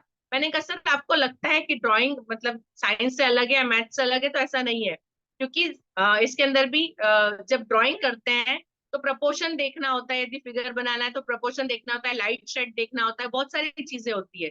मैंने कहा कलर कॉम्बिनेशन, कौन सा कलर का कैसा यूज, कहाँ पे शेड आएगा, मैंने कहा बहुत सारी चीजें सिखाई जाती है। तो बोलते हैं मेरा आज के बाद मतलब ड्राइंग टीचर और ड्राइंग के लिए पूरा कंसेप्ट चेंज हो गया। तो कई बार पीयर ग्रुप में ऐसा होता है कि बहुत सारी चीजें बदल जाती है, वो टीचर उसके बाद मुझे मतलब अब तो मिलना नहीं होता है, उसके बाद 1-2 बार कभी कहीं मिलना हो गया था। तो मतलब जो एक नजरिया होता है देखने का वो इंसान का बदल जाता है। सो ये यूजफुल है, करना चाहिए कभी कभी, यदि पॉसिबल है तो जरूर करिएगा। तब से मैं और अरुण जी बोल रहे हैं, आप किसी से मुझे कुछ सुनने को नहीं मिल रहा है। मैं थोड़ा सा आपको सुनना चाहूंगी, फिर हम स्टूडेंट पे आते हैं। मैं कुछ बोलना चाह रहा हूँ। जी बिल्कुल अभिनंदन जी। मतलब ये जितने भी पॉइंट्स आपने बताए हैं, इनको जो है शुरू में ही बच्चों टीचर्स के साथ डिस्कस कर लेना चाहिए, या उन्हें बता देना चाहिए कि भाई ये आधार पर आपका जो डिस्कस एवेल्युएशन है वो होगा, तो वो उसके प्रति ज्यादा सतर्क रहेंगे। और एक मैं ये मेरे ध्यान में आ रहा था कि इसमें एक पॉइंट जोड़ा जा सकता है कि popularity among the students of that particular teacher, कि वो कितना जो है। जी जी बिल्कुल। तो नेचुरली उसका जो व्यवहार है और काम करने का तरीका है वो उसपे जो है उसमें निखार आएगा। जी बिल्कुल अभिनंदन जी, बहुत बढ़िया पॉइंट है, बिल्कुल जी सही यही है। है। जी जी जी अभिनंदन जी धन्यवाद। जी सौरभ जी, विवेक जी, अमित जी, राजेश जी, रश्मि जी।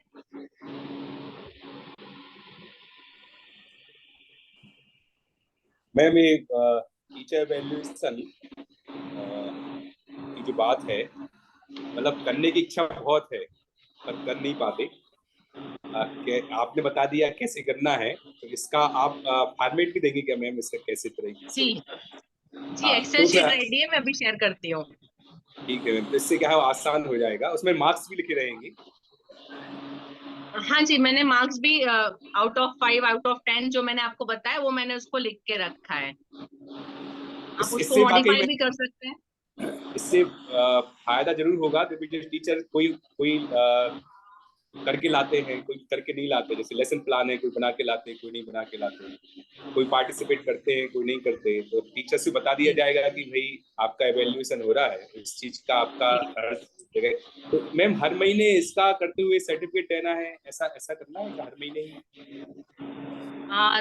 विवेक जी, आपके कितने टीचर है, आप कितने प्रैक्टिकली उसको पॉसिबल कर सकते हैं, उसको आप अपने हिसाब से प्लान करिए, क्योंकि ये आपके लिए भी एक काम है, मतलब लेके बैठना उसको, हर एक काम करना, कैलकुलेशन करना, फिर तैयार करना। यदि आपके लिए प्रैक्टिकल पॉसिबल है तो अच्छी बात है, कर सकते हैं। और प्लस टीचर पे इम्पैक्ट उसका, ये जी पर्टिकुलरली आपके वहां पे कितना फ्रूटफुल है, कैसे काम कर रहा है, उस पर डिपेंड करेगा। जी जी, ठीक है, थैंक यू। जी जी, अमित जी, राजेश जी, सौरभ जी। जी मैम। मैडम जी बहुत ही राजेश। मतलब बहुत अच्छे ढंग से जो आपने बताया है ना, मैंने सब नोट किया है। कोशिश करूंगा आप इस मेथड पर काम करने के लिए, क्योंकि मुझे कुछ अलग लग रहा है। वैसे तो हम लोग कुछ भी करा लेते थे, लेकिन प्रॉपरली मुझे लग रहा है इस तरह से हम करेंगे तो टीचर्स में तो इम्प्रूवमेंट है, बच्चों में भी इम्प्रूवमेंट दिखाई देगा, क्योंकि एक एक चीज को हम लोगों ने इतनी बारीकी से लिया है। और इसमें टीचर्स को भी लगेगा कि वाकई हम स्कूल में काम कर रहे हैं। अभी तो हमने कह दिया आप ऐसा करा लीजिए, लेकिन हम क्रमबद्ध जब उनसे कराएंगे तो इसमें बहुत मुझे अच्छा लगता है रिजल्ट आने वाला है। जी जी राजेश जी, धन्यवाद। जी अमित जी। मैम, एवेल्युएशन में कुछ प्रॉब्लम्स फेस होती हैं, जैसे कि बायसनेस। हम भी किन्हीं के कारणों के कारण अलग अलग टीचर्स के प्रति अपनी अपनी बायसनेस रख सकते हैं। तो इसको कैसे ओवरकम कर सकते हैं? और दूसरा, कई बार बॉस कुछ लोग ऐसे होते हैं जो प्रेजेंट बहुत अच्छे से करते हैं, कि जब भी हम उनके सामने जाते हैं तो हमको लगता है कि बहुत अच्छे से काम कर रहे हैं, लेकिन वो हमको सिर्फ लग ही रहा होता है कि ये बहुत अच्छे से काम कर रहे हैं। सिर्फ अ, शो ऑफ होता है इसके वो। अ, इसके बाद में कुछ टीचर ऐसे होते हैं जो बहुत अच्छे से काम कर रहे होते हैं, लेकिन वो आगे नहीं आते कभी भी। उनका काम दिखता नहीं है, वो अपना काम बहुत अच्छे से करते हैं। तो इन सब चीजों को कैसे ओवरकम कर सकते हैं? अमित जी, आज के जो हमने पॉइंट डिस्कस किए ना, आपको जहां लगता है कि ये टीचर शो ऑफ करता है, आप उसको वहां पे प्रैक्टिकली, क्योंकि हमारे जितने भी पॉइंट है सब अलग अलग तरीके से इवेल्युएशन है, एक तरीके से नहीं है। कुछ आपको क्लास ऑब्जर्व करना है, कुछ उनकी पंक्चुअलिटी देखना है, कुछ उनके रजिस्टर्स का काम, कुछ उनके पेपर्स, मतलब बहुत सारे उनकी सारी चीजें आप लगभग करेंगे।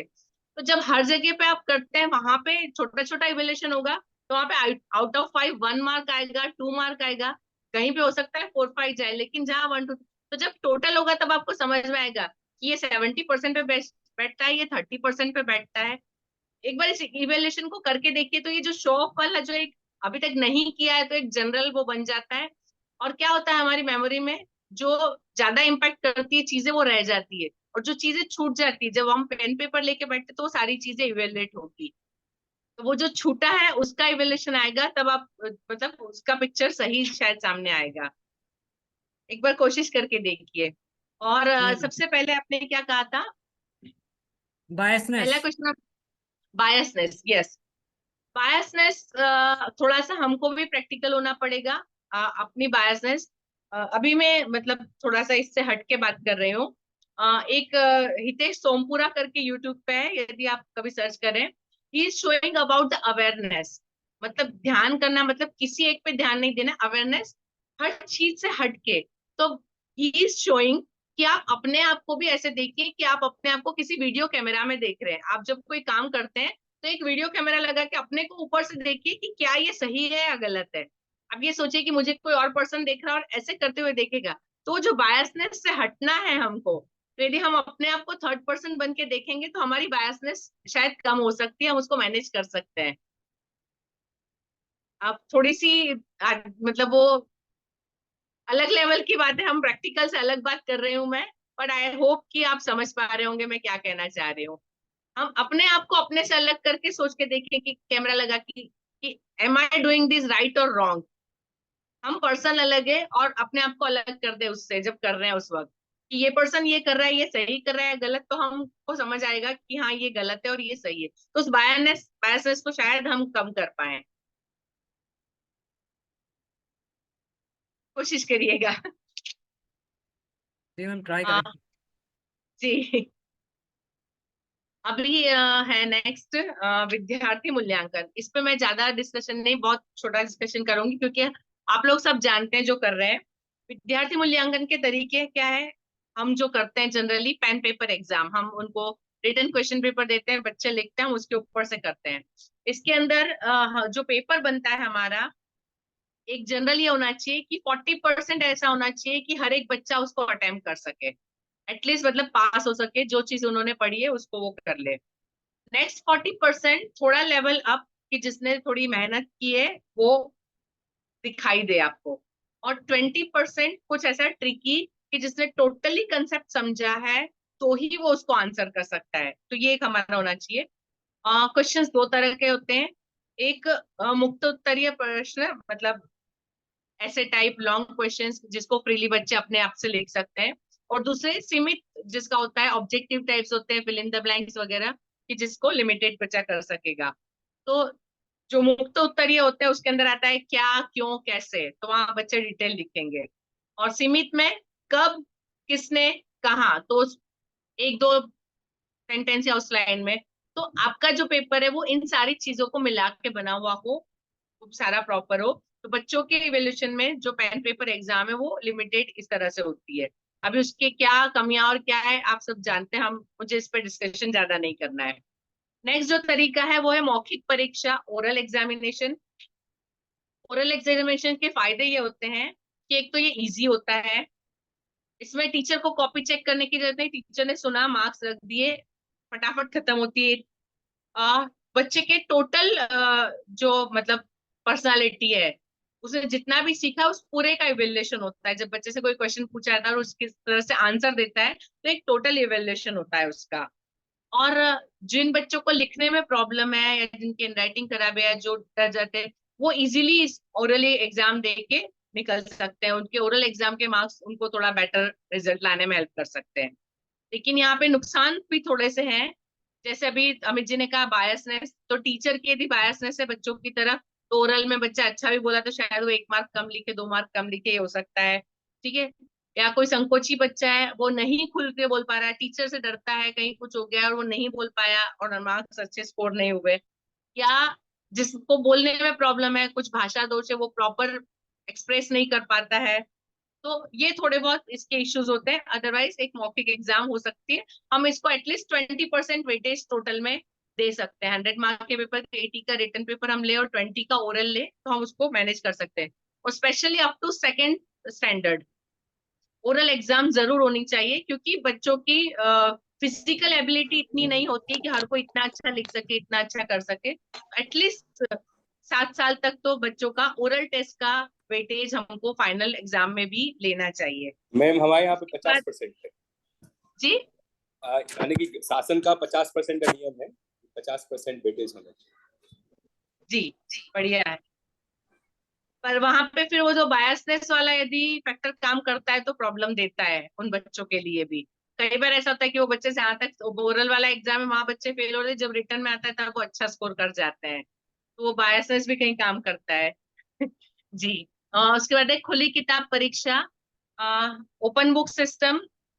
छोटे बच्चों में ज्यादा पॉसिबल नहीं है, लेकिन फोर्थ फिफ्थ के बाद हम इसको थोड़ा सा यूज कर सकते हैं यदि थोड़ा ट्राई करें कभी वीकली टेस्ट वगैरह में, कि बच्चे बुक ओपन रखें। उनके क्वेश्चंस जो होते हैं वो इस तरह के होते हैं कि वो बुक से कॉपी नहीं करना होता है, लेकिन बुक से पढ़ के समझा है उन्होंने तो वो उसको आंसर कर सकते हैं। एक एग्जाम्पल देती हूँ एक दो, कि जैसे यदि हिंदी की कोई कहानी है, तो कोई एक पात्र है, तो उस पात्र के बारे में कोई एक क्वेश्चन करके कि इस पात्र को आप किस तरह से देखते हैं, या इस पात्र को आप किस कैटेगरी में रखेंगे, या इस पात्र का वर्णन आप अपने शब्दों में। तो यदि बच्चे ने कहानी पढ़ी हो सामने, यदि उसको कहीं कुछ लगता है तो उसको पढ़ के उसमें से कॉपी कुछ नहीं करना है, उसको अपने तरीके से लिखना है आंसर। तो ओपन बुक सिस्टम में इस तरह के क्वेश्चन होते हैं कि यदि बच्चे ने पढ़ा है तो ही वो आंसर कर सकता है। उसको रेफरेंस के लिए यदि खोलना है तो खोल सकता है, लेकिन उसके क्वेश्चंस का तरीका अलग होता है। तो कभी थोड़े बड़े क्लास में 5, 6, 7, 8 स्टैंडर्ड में ओपन बुक एग्जाम फाइनल में ना ले तो भी कभी क्लास में ट्राई करने जैसा है, करना चाहिए। ठीक है। अभी ओपन बुक सिस्टम के जो कुछ फायदे हैं कि बच्चे मेंटली स्ट्रांग होंगे, मतलब कि एक उनको भरोसा होता है कि बुक सामने है, तो वो घबराहट जो है, उनका टेंशन जो है वो कम हो जाएगा। रट्टा मारना वाला सिस्टम थोड़ा सा कम हो जाता है, बच्चे सोचने पे मजबूर हो जाते हैं क्योंकि क्वेश्चन ट्रिकी होते हैं, तो वो पढ़ेंगे, सोचेंगे, फिर लिखेंगे। और बच्चों का एक कॉन्फिडेंस होता है कि हम अटक भी गए, नहीं आया तो हम बुक खोल के देख सकते हैं, तो एक सोच सकते हैं कि क्या क्वेश्चन पूछा तो उसका आंसर कैसे दें।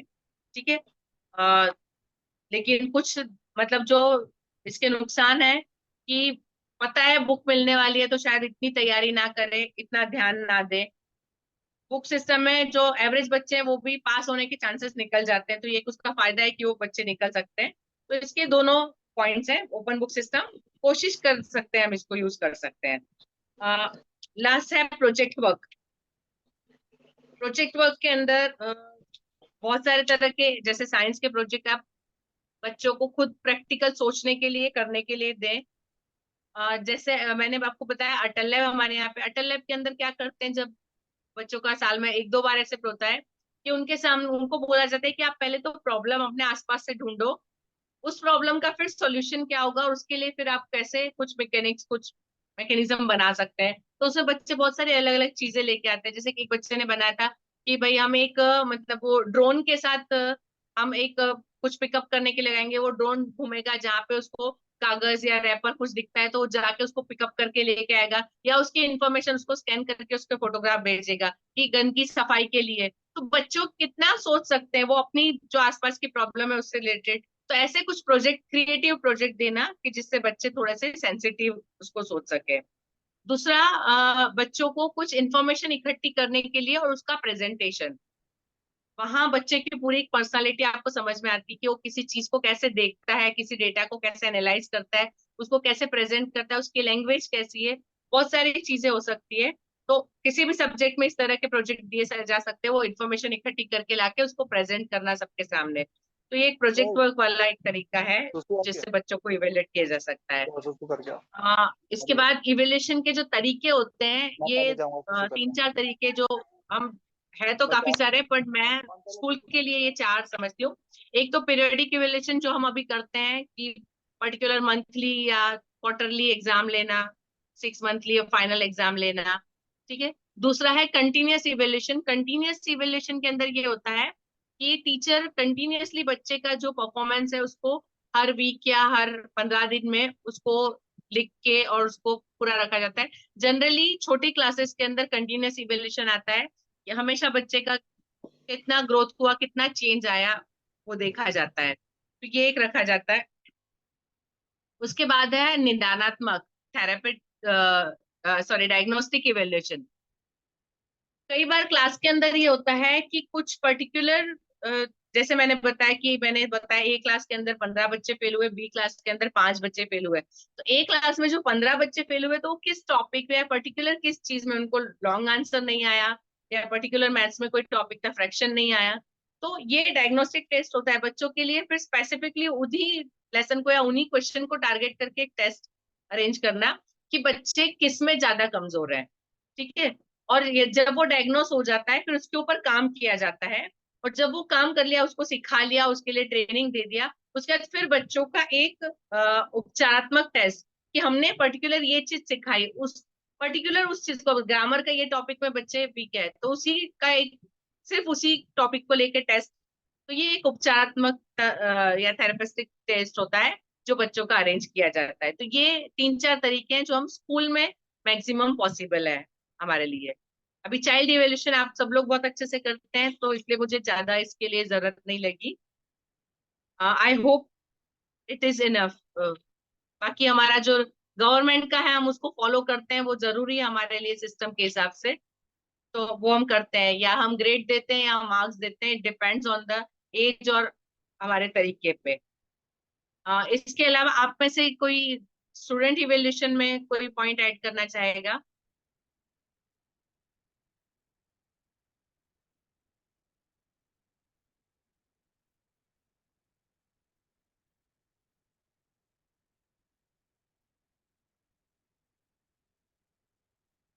कोई नहीं? मैडम थोड़ा सा टॉपिक से हट के डिस्कशन कर सकते हैं? ये इवेल्युएशन के अलावा कुछ पूछना चाहता हूँ। जी जी मैडम, ये कह रहे थे कि कभी आपके साथ ऐसा हुआ है कि आपके स्कूल में कोई चेकिंग आई हो और कुछ उसमें फॉल्ट निकला हो, कोई इनकम्प्लीशन रजिस्टर्स में या कोई भी किसी भी प्रकार का, उस मतलब उस सिचुएशन को कैसे हैंडल करते हैं? देखिए, ऐसा कोई ज्यादा कभी तो आया नहीं है, क्योंकि उसके पहले जनरली हमको, हमारे पास एक लिस्ट होती है कौन कौन सी चीजें वो मांगेंगे, वो तैयारी हम लोग रखते हैं। कुछ एक मतलब ये आता है कि हमारे यहाँ पे ऐसा था कि प्राइमरी का रजिस्टर जो होता है वो डीओ ऑफिस से स्टैंप होके आना चाहिए। हमारे यहाँ स्टैंप नहीं होता था, जब वो इवेल्युएशन आया तो बोले बिना स्टैंप के रजिस्टर आप कैसे, टीचर मस्टर जो होता है, टीचर की जिसमें सिग्नेचर होते हैं, नाम होते हैं, every month every day attendance लगती है, तो बोले टीचर मस्टर जो होता है वो डीओ से स्टैंप होके आना चाहिए, उसके बाद आप उसको कर सकते हैं, और उसके अंदर आप वाइटर यूज नहीं कर सकते कहीं पे भी। जहाँ टीचर है वहां, कई बार ऐसा होता है टीचर गलती से किसी और के नाम में साइन कर दे, कई गलत दिन में, छुट्टी के दिन में साइन कर दे, तो वहां पे वो वाइटनर वगैरह नहीं, तो वो थोड़े बहुत प्रॉब्लम आए थे, लेकिन वो सिर्फ उन्होंने इंस्ट्रक्शन देके छोड़ दिया, बाकी ऐसा कोई कभी प्रॉब्लम फेस नहीं हुआ है। जी, मैं इसलिए पूछ रहा हूँ कि अभी एमपी में स्कूल्स की चेकिंग जोरों से चल रही है। अच्छा। जी, तो उसकी तैयारियों में सभी लोग लगे हुए हैं। जो भी इनकम्प्लीट वर्क है वो पूरा हम लोग कंप्लीट कर रहे हैं सभी लोग। लेकिन इसमें सौरभ जी होता है कि वो लोग आपको इंस्ट्रक्शन दे सकते हैं, they can not take any action. वो आपको नोटिस दे सकते हैं, लिख के दे सकते हैं। जी जी जी अरुण जी, मैम 2-2 लाख रुपए का फाइन लग रहा है। क्या बात और कर रहे हैं? आज आज हरदा, राजगढ़ में 14 स्कूलों को नोटिस कटा है, और अभी एक संचालक की डेथ भी हो गई है अटैक के कारण, उनको नोटिस मिला। तो 3 दिन पहले अटैक आया और कल रात को उनका मतलब वो भी हो गया, डेथ भी हो गया। ये अभी 11 एमपी में लगभग 96 स्टूडेंट्स, 96 प्लस स्कूल्स ऐसे हैं जिनको 2 लाख रुपए से अधिक की पेनल्टी, और 21 से 25 स्कूल ऐसे हैं जिनको जेल की प्रक्रिया भी हो चुकी है। जेल में कुछ लोग अभी हैं भी जबलपुर में, उनकी वो भी नहीं हुई है, जमानत भी नहीं हुई हाई संचालक कोर्ट हैं, से। प्रिंसिपल भी अरे दोनों। बाप रे। बहुत नहीं, संचालक भी हमारे हैं, यहाँ ऐसा, प्रिंसिपल भी हैं, वाइस प्रिंसिपल भी हैं, और इसके अलावा बुक सेलर भी है, प्रबंधक। बुक पब्लिशर भी है। जहां जो पकड़ में आए, जिसकी मतलब गवर्नमेंट ने एक सूत्रीय कार्यक्रम चला के रखा है कि आपको खत्म करने की। अब उसका बिहाइंड एजेंडा जो हम लोग लगा रहे हैं शायद ये है कि उनका सीएम राइज और पीएम श्री जो स्कूल का प्रोफार्मा है उसको गांव गांव में सक्सेस करना, क्योंकि इनडायरेक्ट वे में उनका जो ऑनरशिप है, उनका जो टेंडरशिप है, वो प्राइवेट ग्रुप को दिया गया है। जिनके पीपुल्स मॉल वगैरह हैं वो पूरे सीएम राइज का टेंडर उनके यहाँ इस समय। तो उनको ओके, कैसे वो करें, जो हम लोग लगा रहे हैं अनुमान, सही गलत का तो पता नहीं, बट लेकिन मैम कोई भी ऑर्गेनाइजेशन 100% सही नहीं हो सकती, कितना भी प्रयास कर लें। लूप पॉइंट हर जगह होते बिल्कुल हैं, लेकिन लूप पॉइंट होते को हैं, सुधारने का मौका देना चाहिए, ना कि सीधे एक तरीके से बिल्कुल। वो क्या बोलते हैं, कोई एक कहना चाहिए कि बिल्कुल सीधा तलवार उठा के कर देना चाहिए। वो हो रहा है अभी पिछले 15-20 दिन से एमपी में। सरकारी स्कूलों में तो और गड़बड़ चाला है, प्राइवेट तो अरे फिर सर भी वो ठीक कोई है। जान रहा है, उससे कोई आशय नहीं, सरकारी का तो कुछ भी हो, उनको तो अभी ये मचा है कि केवल प्राइवेट स्कूल को बंद करो, कैसे भी हो कम करो। अभी कोरोना के पहले 53,000 स्कूल थे, कोरोना के बाद हम लोग 36-37 हजार के बीच में बचे थे। अब इस स्थिति आप मान के चलिए, अभी जो रिन्यूअल होने वाला है अगले सत्र में मैक्सिमम स्कूल्स का है, 5 से 10,000 स्कूल कम हो जाएंगे में, ये 10,000 स्कूल को मान के चल रहे हैं कि कम हो जाएंगे एमपी में प्राइवेट स्कूल। अरे बाप रे। इससे सरकार को क्या लाभ है? सर उनका प्राइवेटीकरण, गवर्नमेंट स्कूल जो है वो पूरा टेंडरशिप में निकाल रहे हैं, तैयारी है उनकी। बच्चे तो तभी मिलेंगे ना प्राइवेट में जब वो सरकारी को तब भर पाएंगे ना जब प्राइवेट बंद कर देंगे। लेकिन सरकारी में योग्य टीचर ही नहीं है उनके पास, क्या चला हम कोई सर जबरदस्ती एक थोड़ी बात करते हैं। समझिए ना, नहीं, एक बात समझ लीजिए। एक कहानी हम लोगों ने, सभी लोगों ने क्या बोलते हैं, जहां शेर मन खाजा शेर मन, वो पालक और शेर मन खाजा, वो था उसमें उसका राजा ही सूली पे चढ़ जाता है। वो कौन सी कहानी थी मुझे याद नहीं आ रहा है। अंधेर नगरी चौपट राजा। चौपट राजा। आई थिंक ये एग्जाम्पल हम एमपी में सेट कर सकते हैं, इसमें कोई दो मत नहीं है। इस समय एमपी की पोजीशन ये है। अरे बाप ये रे। तो तालिबानी नहीं, वो हमारे आदेश यहाँ हो एक गया तो। चीज है, जब बारिश अब बिल्कुल शुरू होगी बिल्कुल ना, बिल्कुल। तो हेल्थ डिपार्टमेंट से जरूर आता है। यदि आपके यहाँ पे एक छोटा सा वो पक्षियों के पानी का यदि वो रह गया और उसके अंदर यदि मच्छर का एक लार्वा भी मिल गया, तो वो 25-50 हजार का नोटिस दे जाते हैं। बट दैट इज जेन्युइन कि भाई वो हेल्थ डिपार्टमेंट से वो लेकिन ऐसे बाकी किसी स्कूल के डॉक्यूमेंटेशन नहीं है और उसके लिए ऐसा यहाँ पर तो नहीं है एटलीस्ट। नहीं तो ये तो सीरियस प्रॉब्लम मैम है इसके ये हो लिए। रहा सारे है, स्कूल ओनर्स मैम को मिलकर कुछ ये तक करना हो रहा है चाहिए। कि आपके ही डिपार्टमेंट ने मान्यता के समय, रिन्यूअल के समय परमिशन दी कि आपकी फीस इतनी, ठीक है। आपने 3 साल से कोई उस पर एक्शन नहीं लिया कि किसने कितना बढ़ाया। अब बढ़ा तो चुका है वो व्यक्ति, स्कूल ओनर। आज आप उसके ऊपर डंडा चला रहे हो कि आपने उस सत्र में इतना क्यों बढ़ाया था, उसका कारण तो आपने जितना लिया था उसको पेरेंट्स को वापस को, गवर्नमेंट को 2 लाख पेनल्टी दो। अरे बाप रे।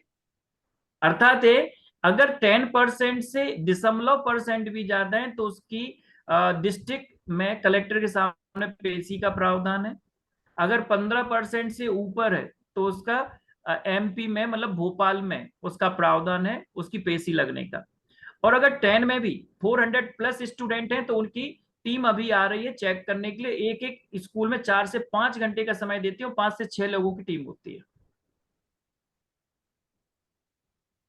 एसडीएम भी होता है जिसमें एसडीएम मुख्य वो होता है जो उसकी देखरेख में काम होता है। स्कूल वालों को उन्होंने सर क्या समझ दिया है? बेसिक चोर, तैयारी सर अपनी नहीं भाषा में तो कहें तो उन्होंने चोर चोर समझ लिया है। सब लोगों नहीं से तो एक निवेदन करें। स्कूल ओनर्स को एक एसोसिएशन बनानी चाहिए और इसके खिलाफ आरटीआई डालनी चाहिए। एक्चुअल डालना मैम चाहिए। सब लोगों से एक निवेदन करें। दिक्कत ये है कि पूरे एमपी में 10 एसोसिएशन से ज्यादा हैं जो कि कई लोग नाम चलाने के लिए चला रहे हैं, और वो इस समय सब गायब हैं। केवल एक आधी ऑर्गेनाइजेशन है जो केवल शिक्षा मंत्री या अन्य डिपार्टमेंट से रेगुलर टच बना के रखे हैं। बाकी जितने एसोसिएशन थे सब पता नहीं कहाँ गायब हो गए इस 1 महीने में, सब अरे बाप ठंडे रे। बस्ते में घूम गए। गायब हो गया, तो उनको बंद कर दिया गया। सब लोगों से ये एक तो नहीं, निवेदन बंद नहीं करें। हो गया, डर के बैठ गए। उनको अपना रियलिटी समझ में आ गया कि वो क्या है, सही है। रियलिटी ये है। मैम हम कुछ कहें? जी जी रजनी जी। क्या है, ये लोग फालतू का टेंशन लिए हैं। आप 1.5 घंटा से मीटिंग लिए हैं। आप हमें एक क्वेश्चन का आंसर दो कि जेल काय के लिए होती। आपसे हम पूछ रहे हैं जेल किसके लिए होती। जी जेल तो यदि कोई ऐसा अपराध किया है तो ही होनी चाहिए, पढ़ाना नहीं अपराध तो किसके नहीं है। लिए होती? आदमी के लिए होती कि जानवर के लिए? अपराधी के लिए। आदमी के लिए होती ना, तो अपन भी जेल जाएंगे, सब लोग साथ में बैठेंगे, बढ़िया वहां मीटिंग करेंगे, आपसे हम जूम पे ट्रेनिंग धन्य हो लेंगे। साहब, धन्य कितना हो, समय धन्य रहेगा हो। अपने पास में? काहे की टेंशन? सबसे ज्यादा टेंशन आप ही को है प्रभु। हमें टेंशन नहीं है साहब। हमें सिर्फ टेंशन इस बात की है कि ये हमारा सब डेरा टकोरा निपट जाए बस कैसे ही एक बार, और हम इस धरती से बाहर निकले। और हम एक बार बाहर निकले और फिर हमने सबकी एक सूत्रीय कार्यक्रम कि केवल एक सरकारी स्कूल के बाहर सुबह से शाम तक बैठना और वीडियो कैमरा लेके बैठना, और तुम कैसे चलाते ये बताओ हमें, और हमें रोज उसका मीडिया में छपवाना। कुछ नहीं, जैसे सन्यास लेते ना लोग बाग, ऐसा हमें सन्यास लेके उनके सामने बैठना। भाई क्या है मैम, वास्तव में हम बहुत ज्यादा मानसिक टेंशन में हैं।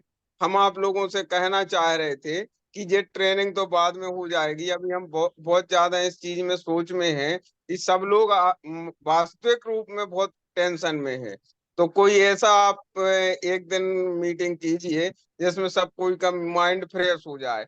जैसे हमने आज मीटिंग नहीं ली है, हमने मीटिंग इसलिए नहीं ली क्योंकि हमारे दिमाग में 24 घंटे चल तो वही रहा है।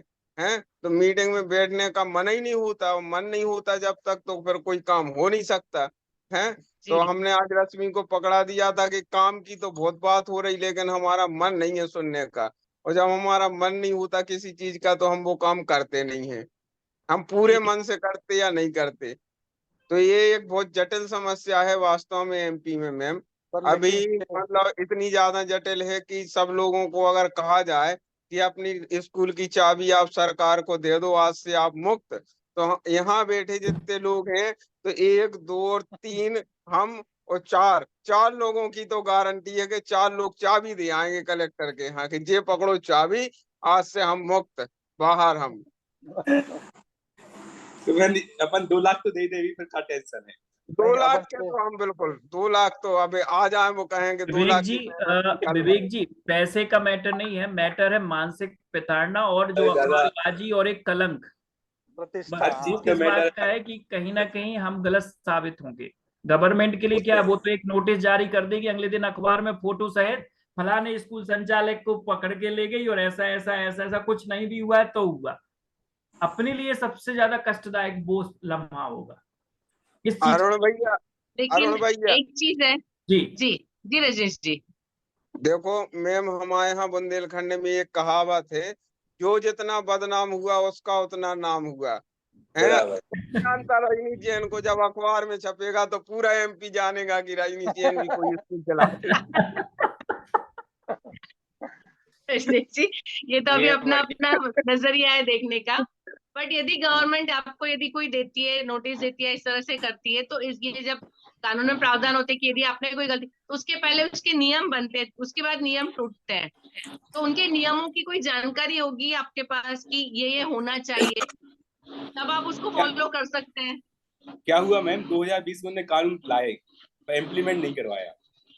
उनने केवल कर दिया कि ऐसा ऐसा होना चाहिए, ऐसा होगा। फिर एकदम उनने, अब उनको एकदम होश आया कि भाई 2020 में कानून लाए तो उसका क्या हो रहा है, तो सबके लिए एकदम सबके लिए कर दिया। डंडा अब उन्होंने मारना चालू, हंटर से मारना चालू कर दिया आप सीधा।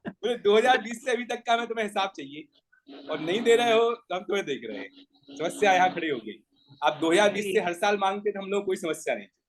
अब तुम अभी कह रहे अपन 2020 से आज तक का पूरी जानकारी दू। अभी 4 हाँ, सालों की सर। जानकारी करना, सब करना बहुत टेंशन का काम है। हमने तो छोड़ दिया, जो होगा भगवान के भरोसे होगा। भगवान नहीं सर, सर विवेक सर, छोड़ने से नहीं चलेगा जी काम।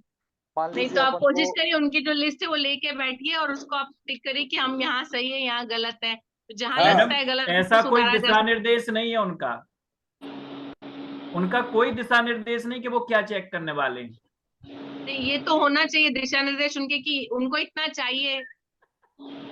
हर जिले का, हर कलेक्टर को अधिकार है अपने हिसाब से इवेल्युएशन। जिस जिले का कलेक्टर जितना सही होगा उतना अच्छा उन स्कूल वालों के लिए अच्छा है, और जितना जहाँ का जैसा कलेक्टर खराब होगा वैसे ही उतना उनके लिए खराब है। उसके बाद फिर एसडीएम जैसा हो, इस नहीं, पे निर्भर पिछली बार तो एक बार और चेकिंग हुई थी तो एसडीएम ने कहा था भैया 10-10 हजार दे दो, तो सबका सब कुछ हो जाएगा। तो लोगों ने 10-10 हजार रुपए पहुंचाए थे, तो सबका ठीक हो गया था। अब देखो इस बार क्या होने वाला है। नहीं, ना अभी कोई तो अपन लोग आएंगे। अपन इस बार थोड़ी सी 20,000 में निपट जाएगी। हाँ? क्या क्या अरुण सर, जी सर। आप थोड़ी सी चर्चा कर लीजिए कि बेसिक क्या कर सकते हैं अगले 5-6 दिन में। मतलब जब तक अपने स्कूलों में टीम नहीं आ रही है, हम लोग क्या क्या पुख्ता कर लें। मेरे ख्याल से इसके लिए कल दोपहर में एक जूम मीटिंग रख लें। ये मीटिंग के लिए सर 9:45 बज गए हैं, मैम और नीरज जी भी बैठे हैं। आई थिंक हम लोगों को लीव करना चाहिए अभी के लिए, बराबर। तो प्रॉपर इसका अरुण समापन भैया, करवाएं, फिर हम लोग कल दोपहर में एक डिस्कस कर लें। भैया मीटिंग का सही मजा तो अभी आया था, हैं जिसमें अच्छा। आनंद आ रहा था। हाँ, अभी आप कह रहे हैं कि मीटिंग हालत समय हो चुका तो एक्चुअली किसी क्या का है समय बर्बाद नहीं कि, करना है। रजनी जी, हमारी आपकी स्थिति अलग है, मैम की स्थिति अलग है। मैम को भी फ्री करें क्योंकि 9:45 बज गए हैं। बराबर। हम लोग तो सब लोगों का रूटीन फिनिश हो गया है। हो सकता है मैम को रिस्पॉन्सिबिलिटी घर की भी हो, तो प्लीज उनको फ्री करें। नीरज जी समापन करवाएं प्लीज। जी बिल्कुल सर, चूंकि समय हो चला है, आज का जो सेशन था असिस्टेंट टीचर्स एंड स्टूडेंट के विभिन्न बिंदुओं को आज के सत्र के माध्यम से सुना एवं समझा। समय हो चला है और हम पुनः ईश्वर इस वंदना के साथ सत्र का समापन करेंगे। तो आप सभी अपने हाथों को जोड़ लें। बोले पंच परमेश्वर भगवान की जय, वीर भगवान की जय। माया माने मदन हरे धन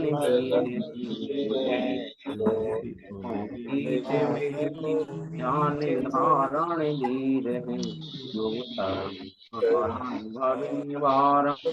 भविष्य नदी के तीर